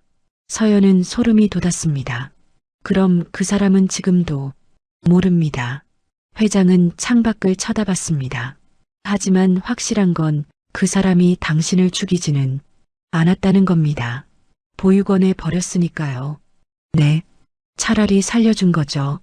서연은 복잡한 심경이었습니다. 납치범이 자신을 살려줬다니. 회장님, 네. 만약 제가 정말 따님이라면 그 범인을 찾으실 건가요? 회장은 고개를 끄덕였습니다. 당연합니다. 반드시 찾아낼 겁니다. 같은 시각 강남 고급 주택. 혜경은 서재 앞에 서 있었습니다. 문이 잠겨 있지 않았습니다. 남편은 병원에 갔습니다. 혜경은 기회였다고 생각했습니다. 조심스럽게 문을 열었습니다. 서재 안으로 들어갔습니다. 책상 위에 서류들이 놓여 있었습니다. 혜경은 서류를 뒤적였습니다. 태성마트 화재 사건, 실종 아동 수사 기록, 소망보육원 관련 자료. 혜경의 손이 떨렸습니다. 남편이 정말 조사하고 있었습니다. 책상 서랍을 열었습니다. 낡은 상자가 보였습니다. 유진의 유품 상자였습니다. 혜경은 상자를 꺼냈습니다. 뚜껑을 열었습니다. 악보, 카세트 테이프, 일기장. 혜경은 일기장을 집었습니다. 마지막 페이지를 폈습니다. 지아는 오늘도 그 노래를 불러달라고 조릅니다. 엄마 목소리가 제일 좋대요. 이런 날들이 영원했으면 좋겠어요. 혜경은 일기장을 덮었습니다. 질투가 치밀어 올랐습니다. 죽은 여자에게 지는 기분이었습니다. 혜경은 상자 안을 뒤졌습니다. 사진 한 장이 나왔습니다. 유진이 3살 지아를 안고 있는 사진이었습니다. 두 모녀가 환하게 웃고 있었습니다. 혜경은 사진을 자세히 쳐다봤습니다. 지아의 얼굴, 왼쪽 눈썹 위 작은 점, 서연과 똑같았습니다. 안 돼. 혜경은 중얼거렸습니다. 이럴 수가 없어. 그녀는 사진을 도로 상자에 넣었습니다. 상자를 서랍에 도로 넣고 서재 문을 나왔습니다. 복도를 걸어 내려가며 핸드폰을 꺼냈습니다. 박철수에게 문자를 보냈습니다. 다시 만나야겠어요. 오늘 저녁 6시. 혜경과 박철수는 한적한 강변공원에서 만났습니다. 사람이 거의 없었습니다. 박철수는 수척해 보였습니다. 무슨 일이십니까? 유전자 검사를 했대요. 혜경의 목소리가 떨렸습니다. 오늘 아침에. 박철수는 한숨을 쉬었습니다. 그럼 일주일 후면 결과가 나와요. 혜경은 주먹을 쥐었습니다. 만약 양성이 나오면 모든 게 끝나요. 끝나는 게 당연하죠. 박철수가 말했습니다. 우리가 한 짓을 생각하면 입 다물고 있어요. 혜경은 박철수를 노려봤습니다. 당신이 입만 다물고 있으면 아무도 모를 거예요. 하지만 양심이. 양심? 혜경은 비웃었습니다. 30년 전엔 양심이 어디 갔었나요? 박철수는 고개를 숙였습니다. 저도 괴롭습니다. 매일 밤 악몽을 꿔요. 그 아이가 울며 엄마를 찾는 꿈을요. 그래서 뭐 어쩌라고요? 혜경은 차갑게 말했습니다. 이미 저지른 일이에요. 되돌릴 수 없어요. 박철수는 주머니에서 봉투 하나를 꺼냈습니다. 이게 뭐죠? 혜경이 물었습니다. 진단서예요. 박철수가 봉투를 열었습니다. 폐암 말기입니다. 여명 6개월. 혜경의 얼굴이 굳었습니다. 죽기 전에 박철수의 목소리가 떨렸습니다. 진실을 말하고 싶습니다. 미쳤어요? 혜경은 소리쳤습니다. 당신이 말하면 나도 끝나요. 그래도 이대로는 못 가요. 박철수는 고개를 저었습니다. 그 아이한테 미안해요. 혜경은 박철수의 멱살을 잡았습니다. 입 다물어요. 안 그러면 뭐요? 박철수는 혜경을 밀쳤습니다. 날 죽일 건가요? 난 어차피 곧 죽어요. 혜경은 뒷걸음질 쳤습니다. 손이 떨렸습니다. 당신 가족 생각해요. 아들, 며느리, 손자들. 혜경의 목소리가 낮아졌습니다. 당신이 죄인이 되면 그 사람들은 어떻게 돼요? 박철수는 입술을 깨물었습니다. 아들의 얼굴이 떠올랐습니다. 손자들의 웃는 얼굴도. 저는 일주일만 참아요. 혜경이 말했습니다. 검사 결과 나올 때까지만요. 만약 음성이 나오면 모든 게 끝나요. 박철수는 고개를 떨어뜨렸습니다. 알겠습니다. 약속하는 거예요? 네, 약속합니다. 박철수는 힘없이 대답했습니다. 혜경은 돌아서서 떠났습니다. 박철수는 혼자 강변에 서 있었습니다. 차가운 바람이 불었습니다. 그는 주머니에서 무언가를 꺼냈습니다. 작은 녹음기였습니다. 빨간 불이 켜져 있었습니다. 녹음 중이었습니다. 박철수는 녹음을 멈췄습니다. 미안합니다, 혜경 씨. 그는 중얼거렸습니다. 하지만 진실은 밝혀져야 해요. 일주일이 흘렀습니다. 서연은 매일 핸드폰을 들여다봤습니다. 병원에서 연락이 올 시간이었습니다. 하지만 아무 연락도 오지 않았습니다. 서연은 초조했습니다. 금요일 오후 서연은 식당에서 일하고 있었습니다.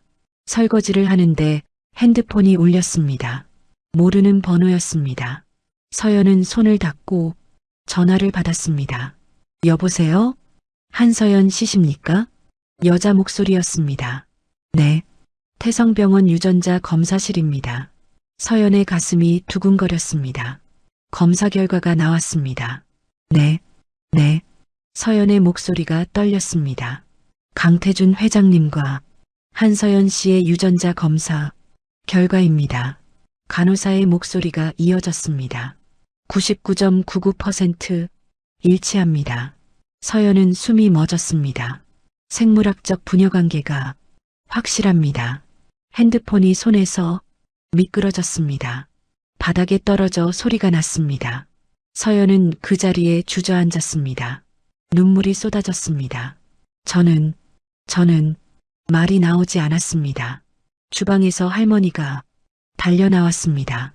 서연아, 무슨 일이야? 서연은 할머니를 안았습니다.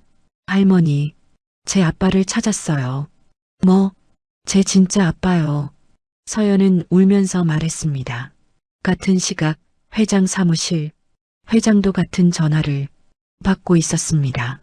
99.99% 일치입니다. 회장은 전화를 끊고 책상에 주저앉았습니다. 30년을 기다렸습니다. 30년을 찾았습니다. 드디어 딸을 찾았습니다. 지아, 회장은 중얼거렸습니다. 눈물이 흘렀습니다. 드디어 찾았구나. 그날 저녁, 회장은 서연에게 전화를 걸었습니다.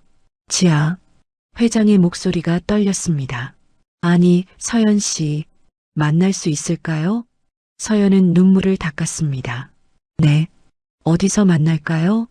제 집으로 오시겠습니까? 가족들에게 소개하고 싶습니다. 서연은 가슴이 두근거렸습니다.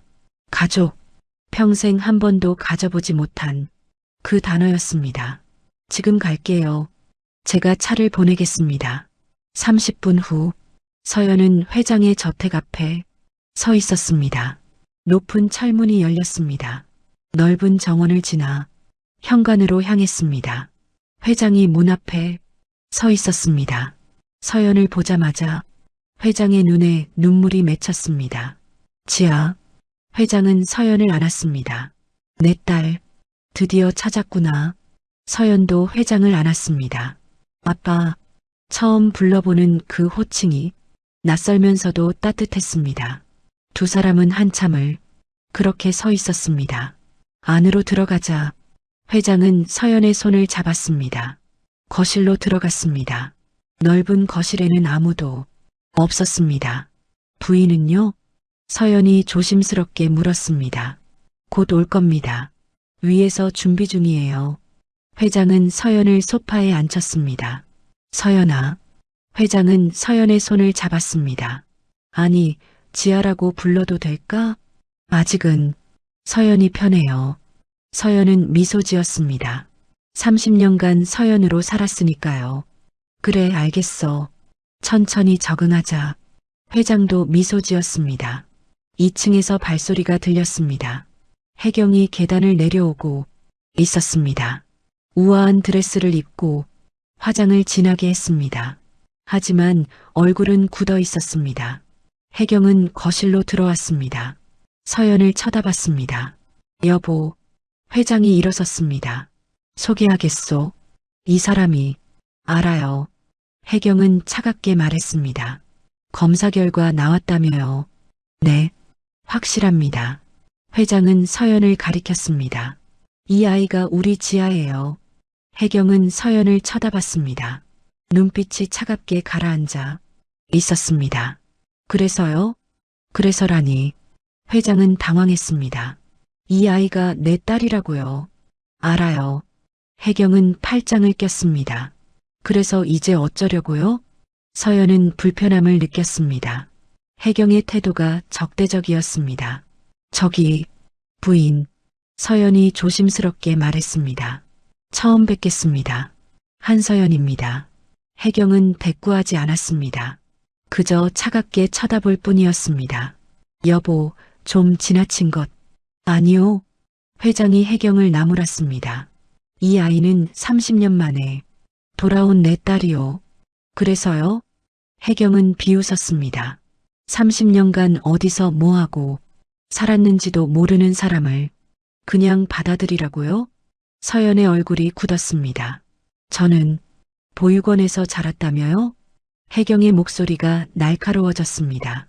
교육도 제대로 못 받고 음식점 직원으로 일하는 사람이잖아요. 여보, 회장이 소리쳤습니다. 사실대로 말하는 것뿐이에요. 혜경은 서연을 노려봤습니다. 이 사람이 정말 따님이라 해도 30년간 우리 가족이 아니었어요. 이제 와서 갑자기 가족이 될 수는 없어요. 서연은 자리에서 일어났습니다. 죄송합니다. 서연의 목소리가 떨렸습니다. 제가 왔어야 하는 게 아니었나 봐요. 아니야, 서연아. 회장이 서연을 붙잡았습니다. 이 사람이 지금 충격을 받아서 그래. 시간이 지나도 마찬가지예요. 혜경은 단호하게 말했습니다. 전 이 사람을 딸로 받아들일 수 없어요. 서연은 눈물을 참았습니다. 평생 버려진 아이로 살았습니다. 드디어 가족을 찾았다고 생각했습니다. 하지만 현실은 달랐습니다. 환영받지 못했습니다. 죄송합니다. 서연은 현관으로 향했습니다. 서연아, 기다려. 회장이 따라갔습니다. 하지만 서연은 이미 문을 열고 나갔습니다. 정원을 가로질러 철문으로 향했습니다. 회장은 뒤쫓아갔습니다. 서연아, 제발. 서연은 철문 밖으로 나갔습니다. 어두운 골목길이었습니다. 가로등이 희미하게 켜져 있었습니다. 서연은 걸음을 재촉했습니다. 눈물이 흘렀습니다. 왜 이렇게 어려운 거야? 그때였습니다. 뒤에서 차 소리가 들렸습니다. 서연은 돌아봤습니다. 검은 세단이 다가오고 있었습니다. 차가 서연 앞에 멈췄습니다. 조수석 창문이 내려갔습니다. 혜경이 앉아 있었습니다. 타요. 혜경이 차갑게 말했습니다. 할 말이 있어요. 서연은 고개를 저었습니다. 괜찮습니다. 타라고요. 혜경의 목소리가 더 차갑게 변했습니다. 서연은 어쩔 수 없이 차에 탔습니다. 차는 조용히 출발했습니다. 운전기사가 핸들을 잡고 있었습니다. 혜경은 앞을 쳐다보며 말했습니다. 당신 똑똑하게 처시네요. 무슨 말씀이세요? 회장님한테서 멀어지라는 말이에요. 서연은 혜경을 쳐다봤습니다. 저는 제 아버지를 찾은 것뿐이에요. 아버지? 혜경은 비웃었습니다. 30년간 아버지 없이 잘 살았잖아요. 이제 와서 왜 필요해요? 그건 돈 때문이죠? 혜경이 말을 끊었습니다. 아니에요. 서연이 소리쳤습니다. 저는 돈 때문에 온 게 아니에요. 그럼 뭐죠? 혜경은 서연을 노려봤습니다. 가족이 갖고 싶어서요? 혜경은 가방에서 수표책을 꺼냈습니다. 얼마면 돼요? 서연은 숨이 막혔습니다. 제게 모욕을 주시는 건가요? 모욕이 아니에요. 혜경은 수표를 쓰기 시작했습니다. 현실적인 제안이에요. 당신 같은 사람이 재벌가에서 살기는 힘들어요. 혜경은 수표를 찢어 서연에게 던졌습니다. 5억이에요. 이걸 받고 사라져요. 서연은 수표를 쳐다봤습니다. 5억 원이라고 적혀 있었습니다. 서연은 수표를 집어 찢어버렸습니다. 저는 돈이 필요한 게 아니에요. 그럼 뭐가 필요해요? 혜경의 목소리가 높아졌습니다. 가족이요. 서연은 떨리는 목소리로 말했습니다. 평생 혼자였어요. 부모가 누군지도 몰랐어요. 명절마다 혼자였고 생일마다 혼자였어요. 이제야 아버지를 찾았는데 서연의 목소리가 울먹였습니다. 혜경의 얼굴이 일그러졌습니다. 차 세워요. 혜경이 운전기사에게 말했습니다. 차가 길가에 멈췄습니다. 내려요. 혜경이 차갑게 말했습니다. 서연은 차에서 내렸습니다. 혜경도 차에서 내렸습니다. 길가는 사람들로 붐볐습니다. 퇴근 시간이었습니다. 혜경은 서연 앞에 섰습니다. 마지막으로 경고해요. 혜경의 목소리가 낮았습니다. 회장님한테서 떨어져요. 안 그러면 뭐죠? 서연도 맞섰습니다. 제가 당신 딸이라는 건 과학적으로 증명됐어요. 당신이 뭘 어쩔 수 없어요. 혜경의 얼굴이 붉어졌습니다. 이 버릇없는 혜경은 손을 들어 서연의 어깨를 밀었습니다. 서연은 균형을 잃고 뒤로 비틀거렸습니다. 발이 꼬이며 바닥에 넘어졌습니다. 손바닥이 바닥에 쓸리며 피가 났습니다. 무릎도 아스팔트에 부딪혀 찢어졌습니다. 아! 서연은 비명을 질렀습니다. 주변 사람들이 돌아봤습니다. 저기 누가 넘어졌어. 괜찮아요? 사람들이 웅성거렸습니다. 혜경은 서연을 내려다봤습니다. 눈빛이 차가웠습니다. 보육원 출신 주제에 혜경은 낮은 목소리로 말했습니다. 재벌가 딸 흉내내지 마요. 당신은 평생 그 신분으로 살아왔잖아요. 서연은 눈물을 흘리며 혜경을 쳐다봤습니다. 왜 이러세요? 혜경은 돌아서서 차에 올라탔습니다. 차는 그대로 떠났습니다. 서연은 바닥에 주저앉아 울었습니다. 손바닥에서 피가 흘렀습니다. 무릎도 찢어져 피가 배어나왔습니다. 주변 사람들이 모여들었습니다. 아가씨, 괜찮아요? 병원 가야 하는 거 아니에요? 서연은 손을 내저었습니다. 괜찮아요. 괜찮습니다. 하지만 일어날 힘이 없었습니다.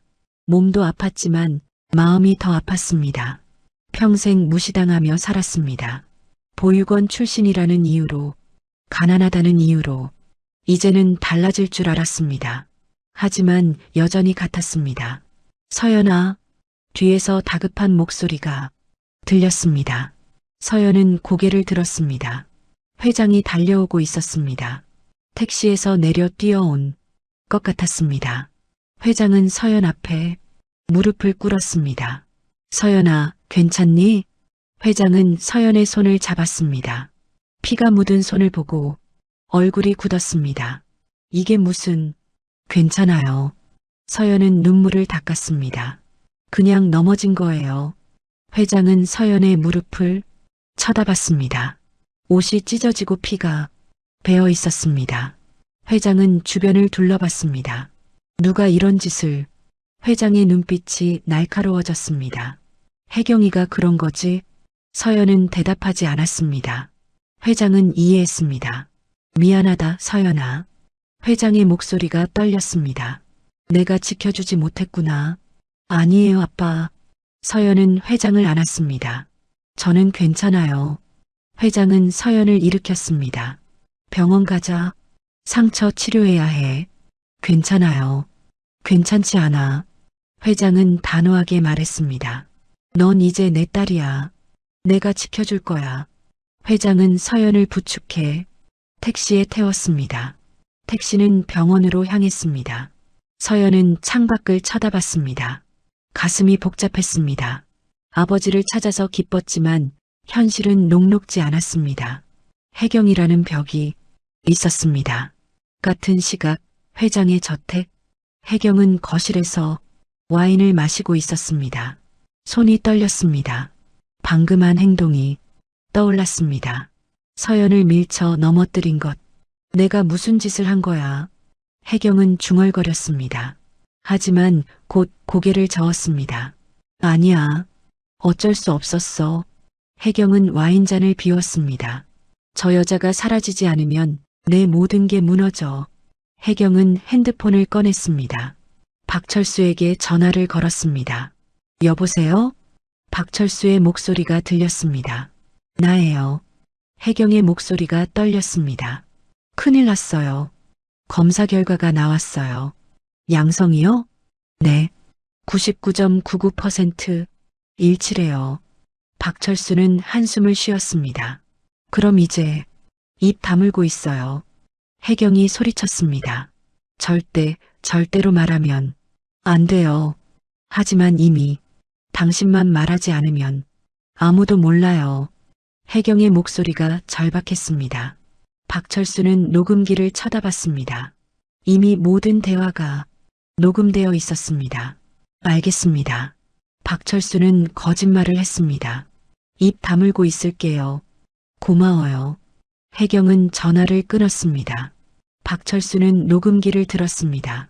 미안합니다, 혜경 씨. 그는 중얼거렸습니다. 하지만 진실은 밝혀져야 해요. 그 아이를 위해서라도. 사흘 후 월요일 아침, 회장은 사무실에서 사설 탐정 최민호를 만났습니다. 회장님 찾았습니다. 최민호는 노트북을 펼쳤습니다. 30년 전 마트 CCTV 복원 영상입니다. 회장은 화면을 쳐다봤습니다. 흑백의 거친 영상이었습니다. 마트 주차장이 보였습니다. 사람들이 혼란스럽게 뛰어나오고 있었습니다. 연기가 피어오르고 있었습니다. 여기 보십시오. 최민호가 화면을 가리켰습니다. 화면 한쪽에서 한 남자가 아이를 안고 나타났습니다. 3살쯤 되어 보이는 여자아이였습니다. 남자는 주위를 둘러보더니 재빨리 주차장 쪽으로 걸어갔습니다. 저 남자, 회장의 주먹이 떨렸습니다. 신원을 확인했습니다. 최민호가 말했습니다. 박철수, 당시 30대 사설 탐정이었습니다. 사설 탐정? 네. 그리고 더 중요한 정보가 있습니다. 최민호는 또 다른 자료를 꺼냈습니다.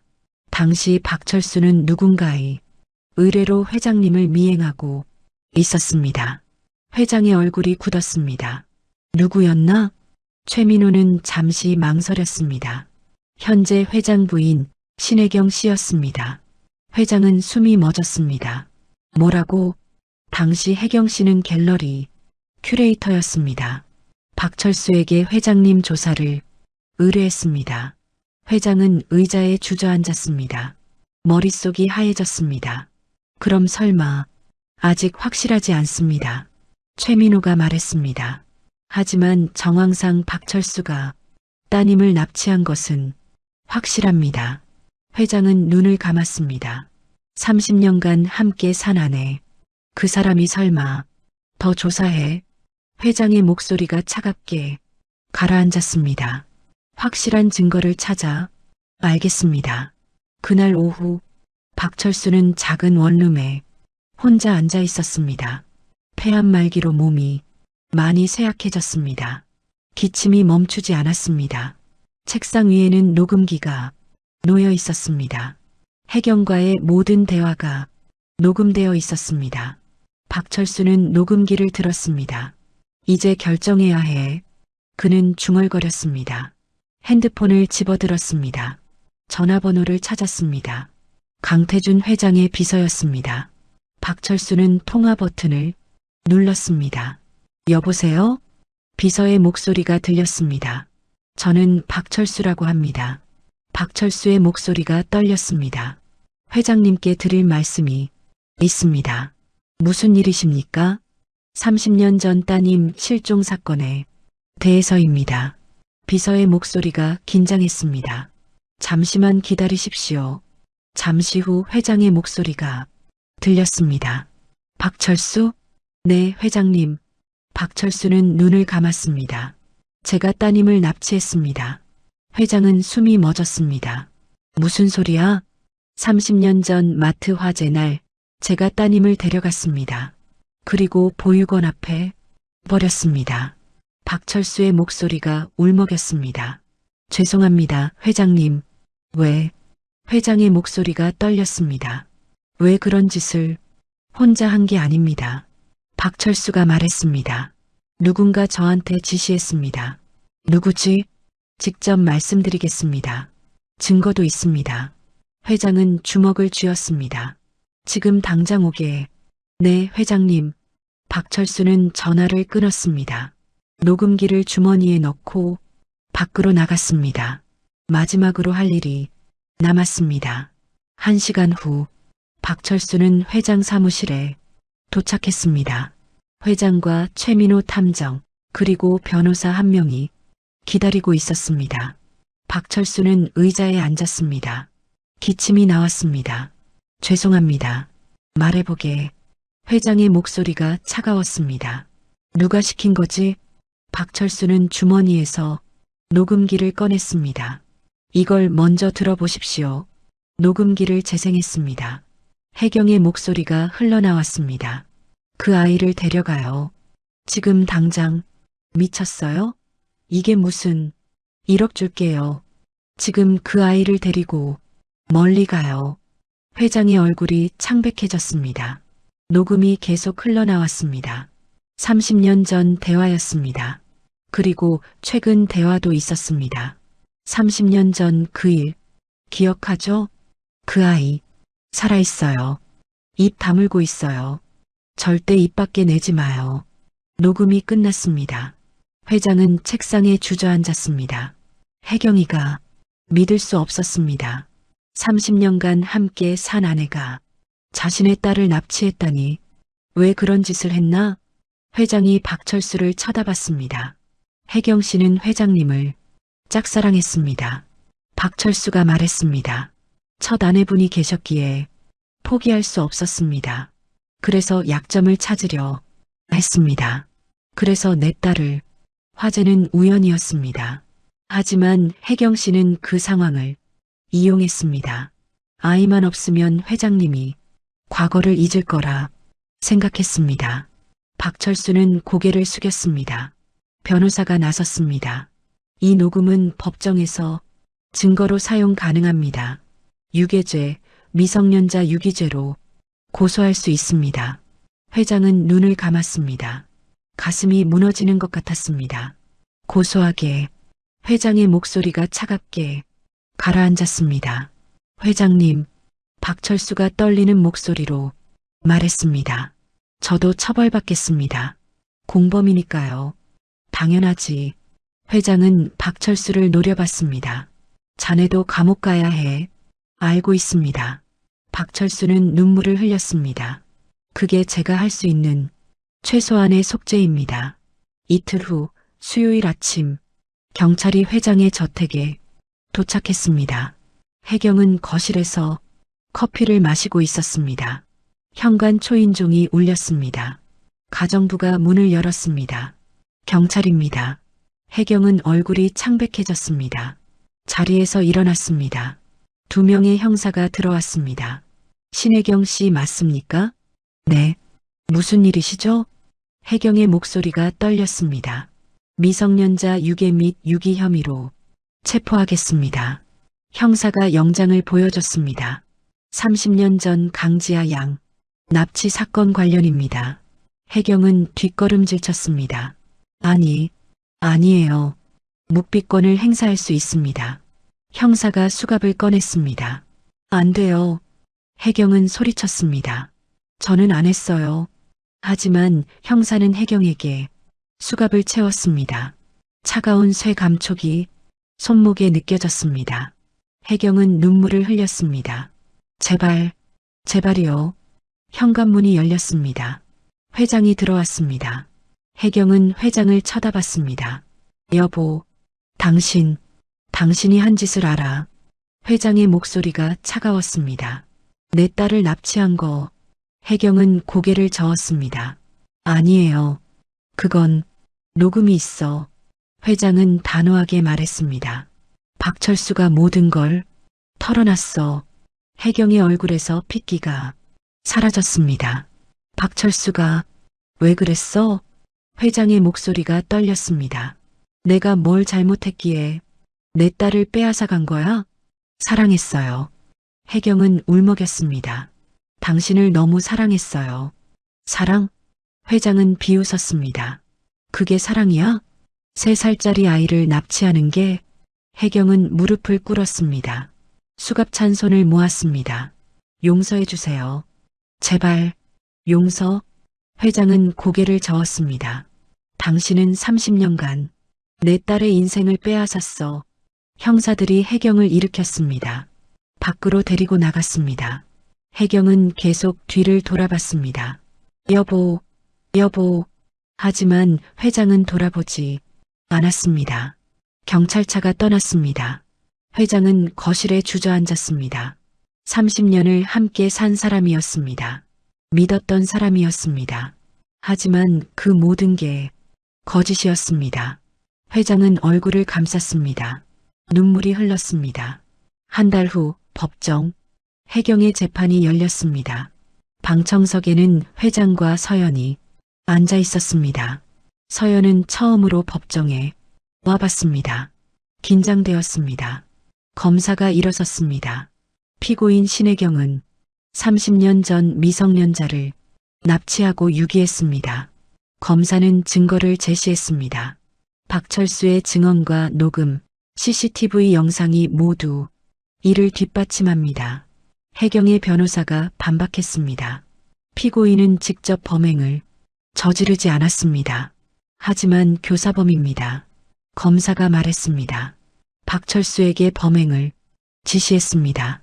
증인으로 박철수가 나왔습니다. 수척한 얼굴에 수갑을 차고 있었습니다. 그도 이미 체포된 상태였습니다. 30년 전 일을 증언하겠습니다. 박철수의 목소리가 떨렸습니다. 박철수는 모든 것을 이야기했습니다. 해경의 지시를 받은 것, 아이를 납치한 것, 보육원에 버린 것, 30년간 입막음 비용을 받은 것, 방청석에서 흐느끼는 소리가 들렸습니다. 재판은 3시간 동안 이어졌습니다. 마지막으로 판사가 말했습니다.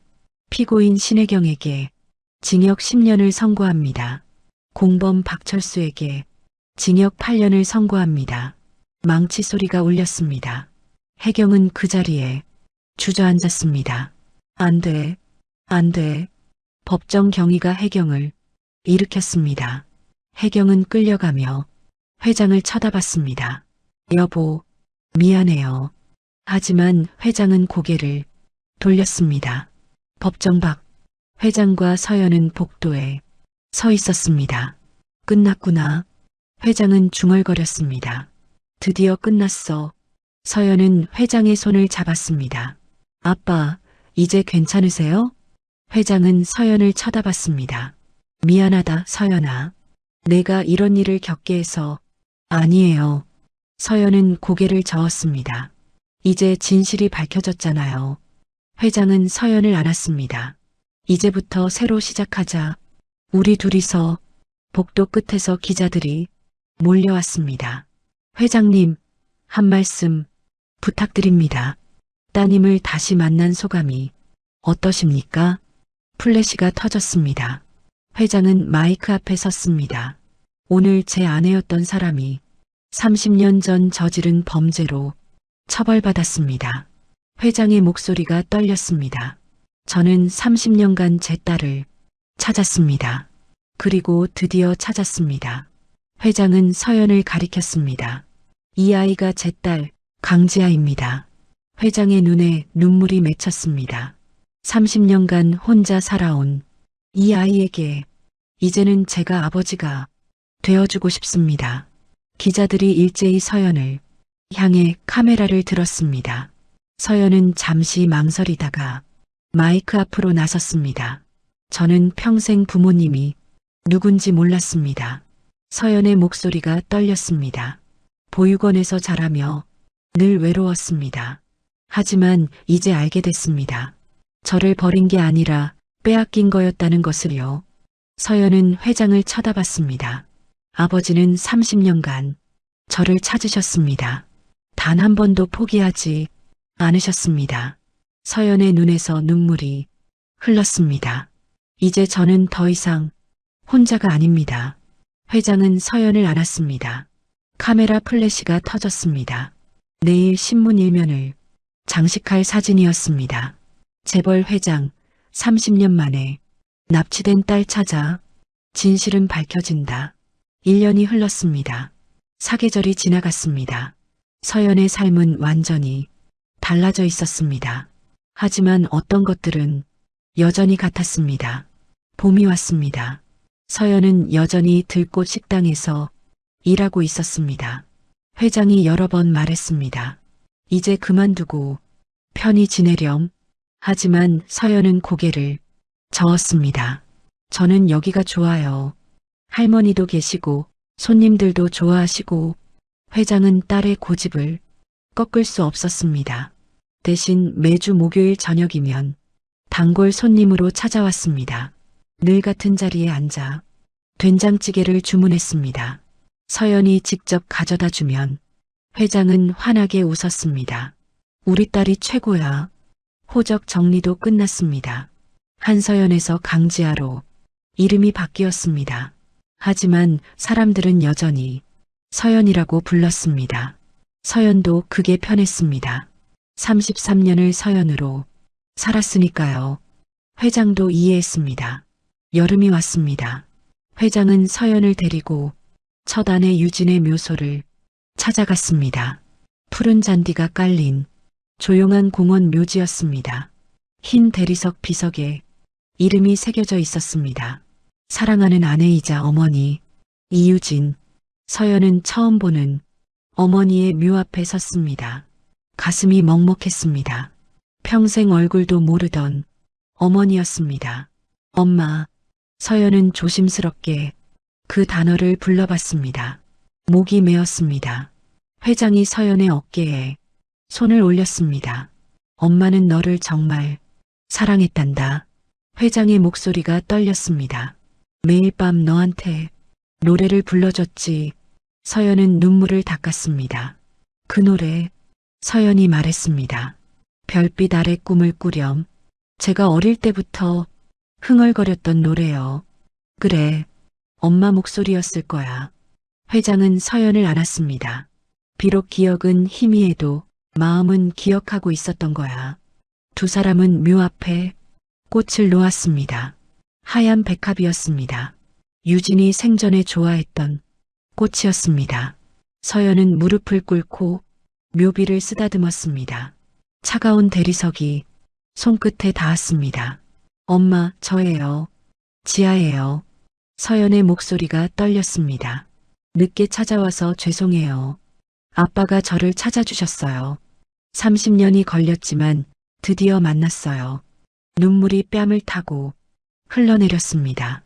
회장도 무릎을 꿇었습니다. 유진아. 회장은 묘비에 손을 얹었습니다. 우리 딸 찾았어. 30년 만에 찾았어. 회장의 어깨가 떨렸습니다. 미안해. 지켜주지 못해서.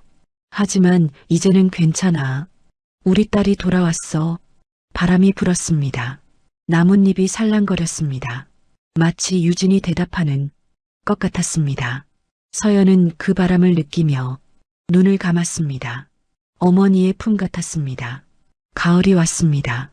서연은 보육원 아이들을 찾아갔습니다. 소망 보육원은 문을 닫았지만 다른 보육원이 그 자리를 이어받았습니다. 희망 보육원이라는 이름이었습니다. 서연은 매주 토요일 오후면 보육원을 찾아갔습니다. 아이들에게 노래를 가르쳐 줬습니다. 피아노를 치며 함께 불렀습니다. 아이들은 서연 선생님을 좋아했습니다. 선생님, 오늘은 무슨 노래 배워요? 별빛 아래 꿈을 꾸렴이라는 노래를 배울 거야. 서연은 피아노 앞에 앉았습니다. 회장이 준 악보를 펼쳤습니다. 어머니 유진이 직접 쓴 악보였습니다. 서연은 건반에 손을 올렸습니다. 천천히 멜로디를 연주했습니다. 부드럽고 따뜻한 선율이 흘러나왔습니다. 별빛 아래 꿈을 꾸렴, 우리 아가. 엄마 품에 안겨서 포근히 잠들렴. 서연이 노래를 불렀습니다. 처음으로 완전한 가사로 부르는 것이었습니다. 아이들도 따라 불렀습니다. 노래가 끝나고 한 아이가 물었습니다. 선생님, 이 노래 누가 만들었어요? 내 엄마가 만들었어. 서연은 미소 지었습니다. 나를 위해서. 우와, 부러워요. 아이들이 말했습니다. 서연은 아이들을 안았습니다. 너희도 언젠가 가족을 만날 거야. 나처럼. 아이들의 눈이 반짝였습니다. 정말요? 정말이야. 포기하지 마. 서연은 아이들의 머리를 쓰다듬었습니다. 겨울이 왔습니다. 크리스마스 이브였습니다. 회장의 저택에 불빛이 환하게 켜져 있었습니다. 거실에는 큰 크리스마스 트리가 세워져 있었습니다. 반짝이는 전구와 장식품들이 나무를 빛냈습니다. 서연은 트리 앞에 서 있었습니다. 평생 처음 맞는 가족과 함께하는 크리스마스였습니다. 가슴이 벅찼습니다. 현관 초인종이 울렸습니다. 서연이 문을 열었습니다. 김영숙 원장 선생님이 서 있었습니다. 선생님, 서연은 영숙을 안았습니다. 와주셔서 감사해요. 그럼 우리 서연이 초대했는데 안 오겠니? 영숙은 서연의 뺨을 쓰다듬었습니다. 정말 좋아 보이는구나. 회장도 나와서 영숙에게 인사했습니다. 정말 감사합니다. 제 딸을 키워주셔서. 아니에요. 영숙은 고개를 저었습니다. 서연이가 저한테 더 큰 선물이었어요. 거실에서 저녁 식사를 시작했습니다. 테이블에는 따뜻한 음식들이 가득했습니다. 서연이 직접 만든 것도 몇 가지 있었습니다. 이건 제가 만든 잡채예요. 서연은 접시를 내밀었습니다. 회장이 잡채를 먹어봤습니다. 맛있구나. 들꽃 할머니가 가르쳐 주신 레시피예요. 서연은 자랑스럽게 말했습니다. 영숙도 한 입 먹어봤습니다. 역시 우리 서연이 요리 실력이 늘었네. 식사를 마치고 거실로 돌아왔습니다. 회장이 서연에게 선물 상자를 건넸습니다. 이건 내 생일 선물이야. 생일이 아직 안 됐는데요? 서연은 웃었습니다. 그래도 받아. 회장은 상자를 밀었습니다. 서연은 상자를 열었습니다. 안에는 낡은 사진첩이 들어 있었습니다. 서연은 사진첩을 펼쳤습니다. 첫 페이지에는 갓난아기 사진이 있었습니다. 이게 내가 태어났을 때야. 회장이 말했습니다. 다음 페이지에는 첫돌 사진이 있었습니다. 아기가 한복을 입고 웃고 있었습니다. 그 다음은 두 돌, 세 돌 사진들이었습니다. 서연은 눈물이 났습니다. 평생 보지 못했던 자신의 어린 시절이었습니다. 이 사진들, 서연의 목소리가 떨렸습니다.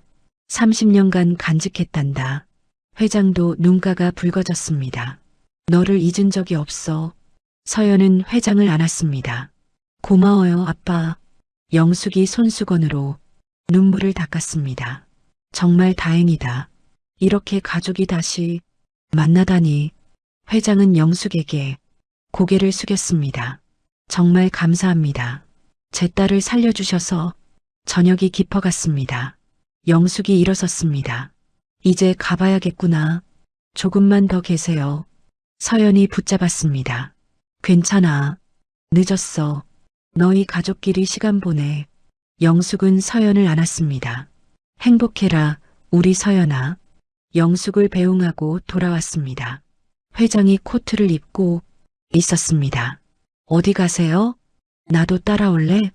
회장은 미소 지었습니다. 서연은 고개를 끄덕였습니다. 두 사람은 차를 타고 어디론가 향했습니다. 30분쯤 달려 도착한 곳은 묘지였습니다. 유진의 묘소였습니다. 밤이었지만 가로등이 묘역을 비추고 있었습니다. 눈이 살짝 내리고 있었습니다. 회장과 서연은 묘 앞에 섰습니다. 하얀 눈이 묘비 위에 쌓이고 있었습니다. 엄마, 서연이 말했습니다. 메리 크리스마스. 회장도 묘비를 쓰다듬었습니다. 유진아, 우리 왔어. 서연은 가방에서 무언가를 꺼냈습니다. 작은 스피커였습니다. 핸드폰을 연결했습니다. 아빠, 이거 들려드리고 싶어요. 서연은 재생 버튼을 눌렀습니다. 서연의 목소리가 흘러나왔습니다. 별빛 아래 꿈을 꾸렴. 우리 아가. 엄마 품에 안겨서 포근히 잠들렴. 녹음된 노래였습니다. 보육원 아이들과 함께 부른 것이었습니다. 눈이 내리는 밤하늘을 쳐다봤습니다. 별이 반짝이고 있었습니다. 회장은 서연의 어깨를 안았습니다. 유진아. 회장이 중얼거렸습니다. 우리 딸이 엄마 노래를 부르고 있어. 정말 잘 부르지? 서연도 하늘을 쳐다봤습니다. 엄마, 저 여기 있어요. 아빠랑 함께요. 눈물이 뺨을 타고 흘렀습니다. 하지만 슬픈 눈물은 아니었습니다. 이제 더 이상 혼자가 아니에요. 노래가 끝났습니다. 두 사람은 잠시 묘 앞에 서 있었습니다. 고요한 밤이었습니다. 눈은 계속 내렸습니다. 세상이 하얗게 물들어갔습니다. 순수하고 깨끗한 색이었습니다. 집에 가자. 회장이 말했습니다. 응. 서연은 고개를 끄덕였습니다. 두 사람은 차로 돌아갔습니다. 집으로 돌아오는 길, 서연이 창밖을 쳐다보며 말했습니다. 아빠, 응? 행복해요. 서연은 미소 지었습니다. 정말 행복해요. 회장도 미소 지었습니다. 나도 행복해. 회장은 서연의 손을 잡았습니다. 30년을 기다렸지만 그만한 가치가 있었어. 저도요. 서연은 회장의 손을 꽉 잡았습니다. 차는 거리를 달렸습니다. 크리스마스 불빛들이 반짝였습니다. 사람들은 가족과 함께 걷고 있었습니다. 행복한 얼굴들이었습니다. 서연도 이제 그런 얼굴을 하고 있었습니다. 다음 날 아침, 서연은 들꽃 식당으로 출근했습니다. 할머니가 반겼습니다. 서연아, 잘 지냈니? 네, 할머니. 서연은 앞치마를 둘렀습니다.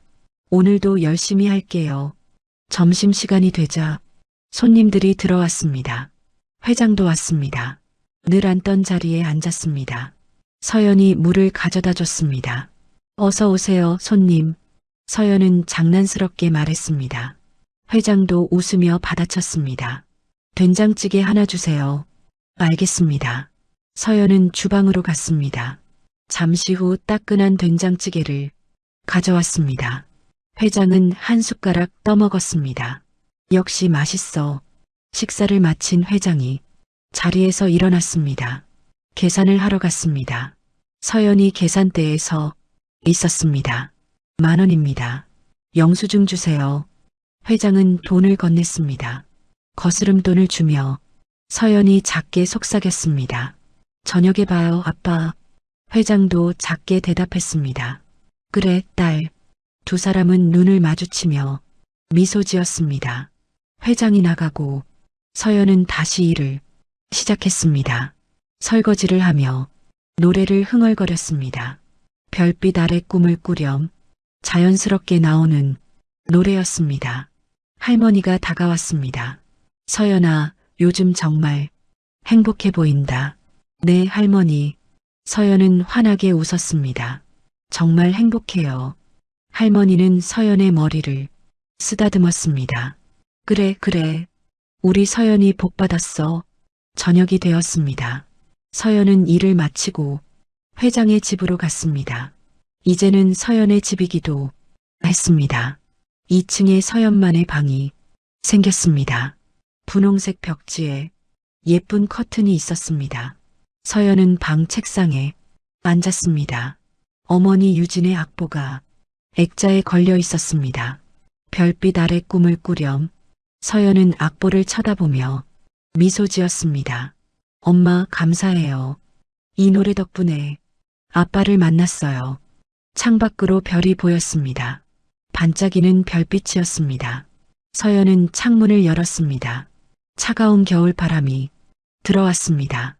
하지만 서연의 마음은 따뜻했습니다.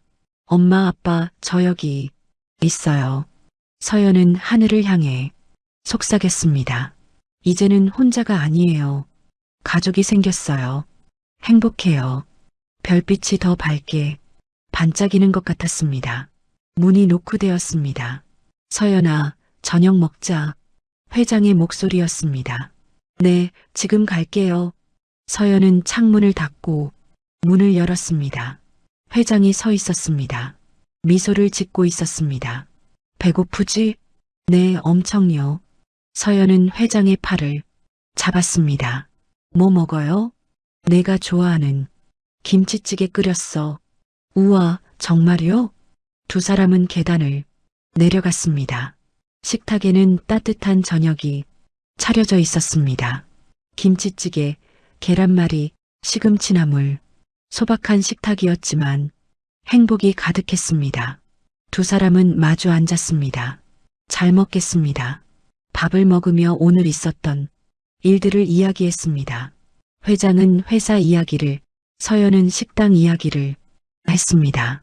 평범하고 소소한 대화였습니다. 하지만 그게 가장 소중했습니다. 식사를 마치고 거실에 앉았습니다. 회장이 물었습니다. 서연아, 후회 안 해? 뭐가요? 이렇게 평범하게 사는 것. 서연은 고개를 저었습니다. 전혀요. 서연은 회장을 쳐다봤습니다. 전 원래 평범했어요. 그게 제 삶이에요. 아빠가 저한테 맞춰주셔서 감사해요. 회장은 서연의 손을 잡았습니다. 아니야. 내가 나한테 진짜 가족이 뭔지 가르쳐 준 거야. 회장의 눈에 눈물이 맺혔습니다. 돈이나 권력이 아니라 이렇게 함께 밥 먹고 이야기하는 게 가족이라는 걸. 서연도 눈물이 났습니다. 두 사람은 서로 안았습니다. 30년을 헤어져 있었지만 이제는 함께였습니다. 그리고 앞으로도 계속 함께일 것입니다. 밤이 깊어갔습니다. 서연은 자기 방으로 돌아갔습니다. 침대에 누워 천장을 쳐다봤습니다. 평생 꿈꿨던 순간이었습니다. 가족과 함께하는 밤, 서연은 작게 노래를 불렀습니다. 별빛 아래 꿈을 꾸렴, 우리 아가. 엄마 품에 안겨서 포근히 잠들렴. 어머니가 불러줬던 노래. 이제는 서연이 부르는 노래였습니다. 눈이 스르르 감겼습니다. 서연은 편안하게 잠들었습니다. 꿈속에서 어머니를 만났습니다. 어머니는 미소 지으며 서연을 안았습니다. 잘 자라, 내 딸. 엄마. 서연도 어머니를 안았습니다. 다음 날 아침, 서연은 상쾌하게 일어났습니다. 창밖으로 햇살이 들어오고 있었습니다. 새로운 하루가 시작되었습니다. 서연은 미소 지으며 옷을 갈아입었습니다. 평범한 하루였습니다. 하지만 서연에게는 기적 같은 하루였습니다. 평생 꿈꿨던 일상이었습니다. 가족과 함께하는 삶. 서연은 계단을 내려가며 생각했습니다. 30년을 혼자 살았습니다. 외롭고 힘든 시간이었습니다. 하지만 그 시간이 있었기에 지금의 행복이 더 소중했습니다. 거실에서 회장이 기다리고 있었습니다. 잘 잤니? 네, 아빠. 서연은 회장을 안았습니다. 정말 잘 잤어요. 두 사람은 함께 아침을 먹었습니다. 그리고 각자의 하루를 시작했습니다. 회장은 회사로, 서연은 식당으로, 저녁이 되면 다시 만날 것입니다. 그렇게 일상은 계속되었습니다. 평범하지만 행복한 일상, 잃어버렸던 30년을 되찾은 일상, 별빛 아래서 꿈꿨던 그 일상을. 이 이야기는 창작 드라마이며 실제 인물이나 단체와는 무관합니다. 모든 등장인물의 이름과 개인정보는 보호되었습니다.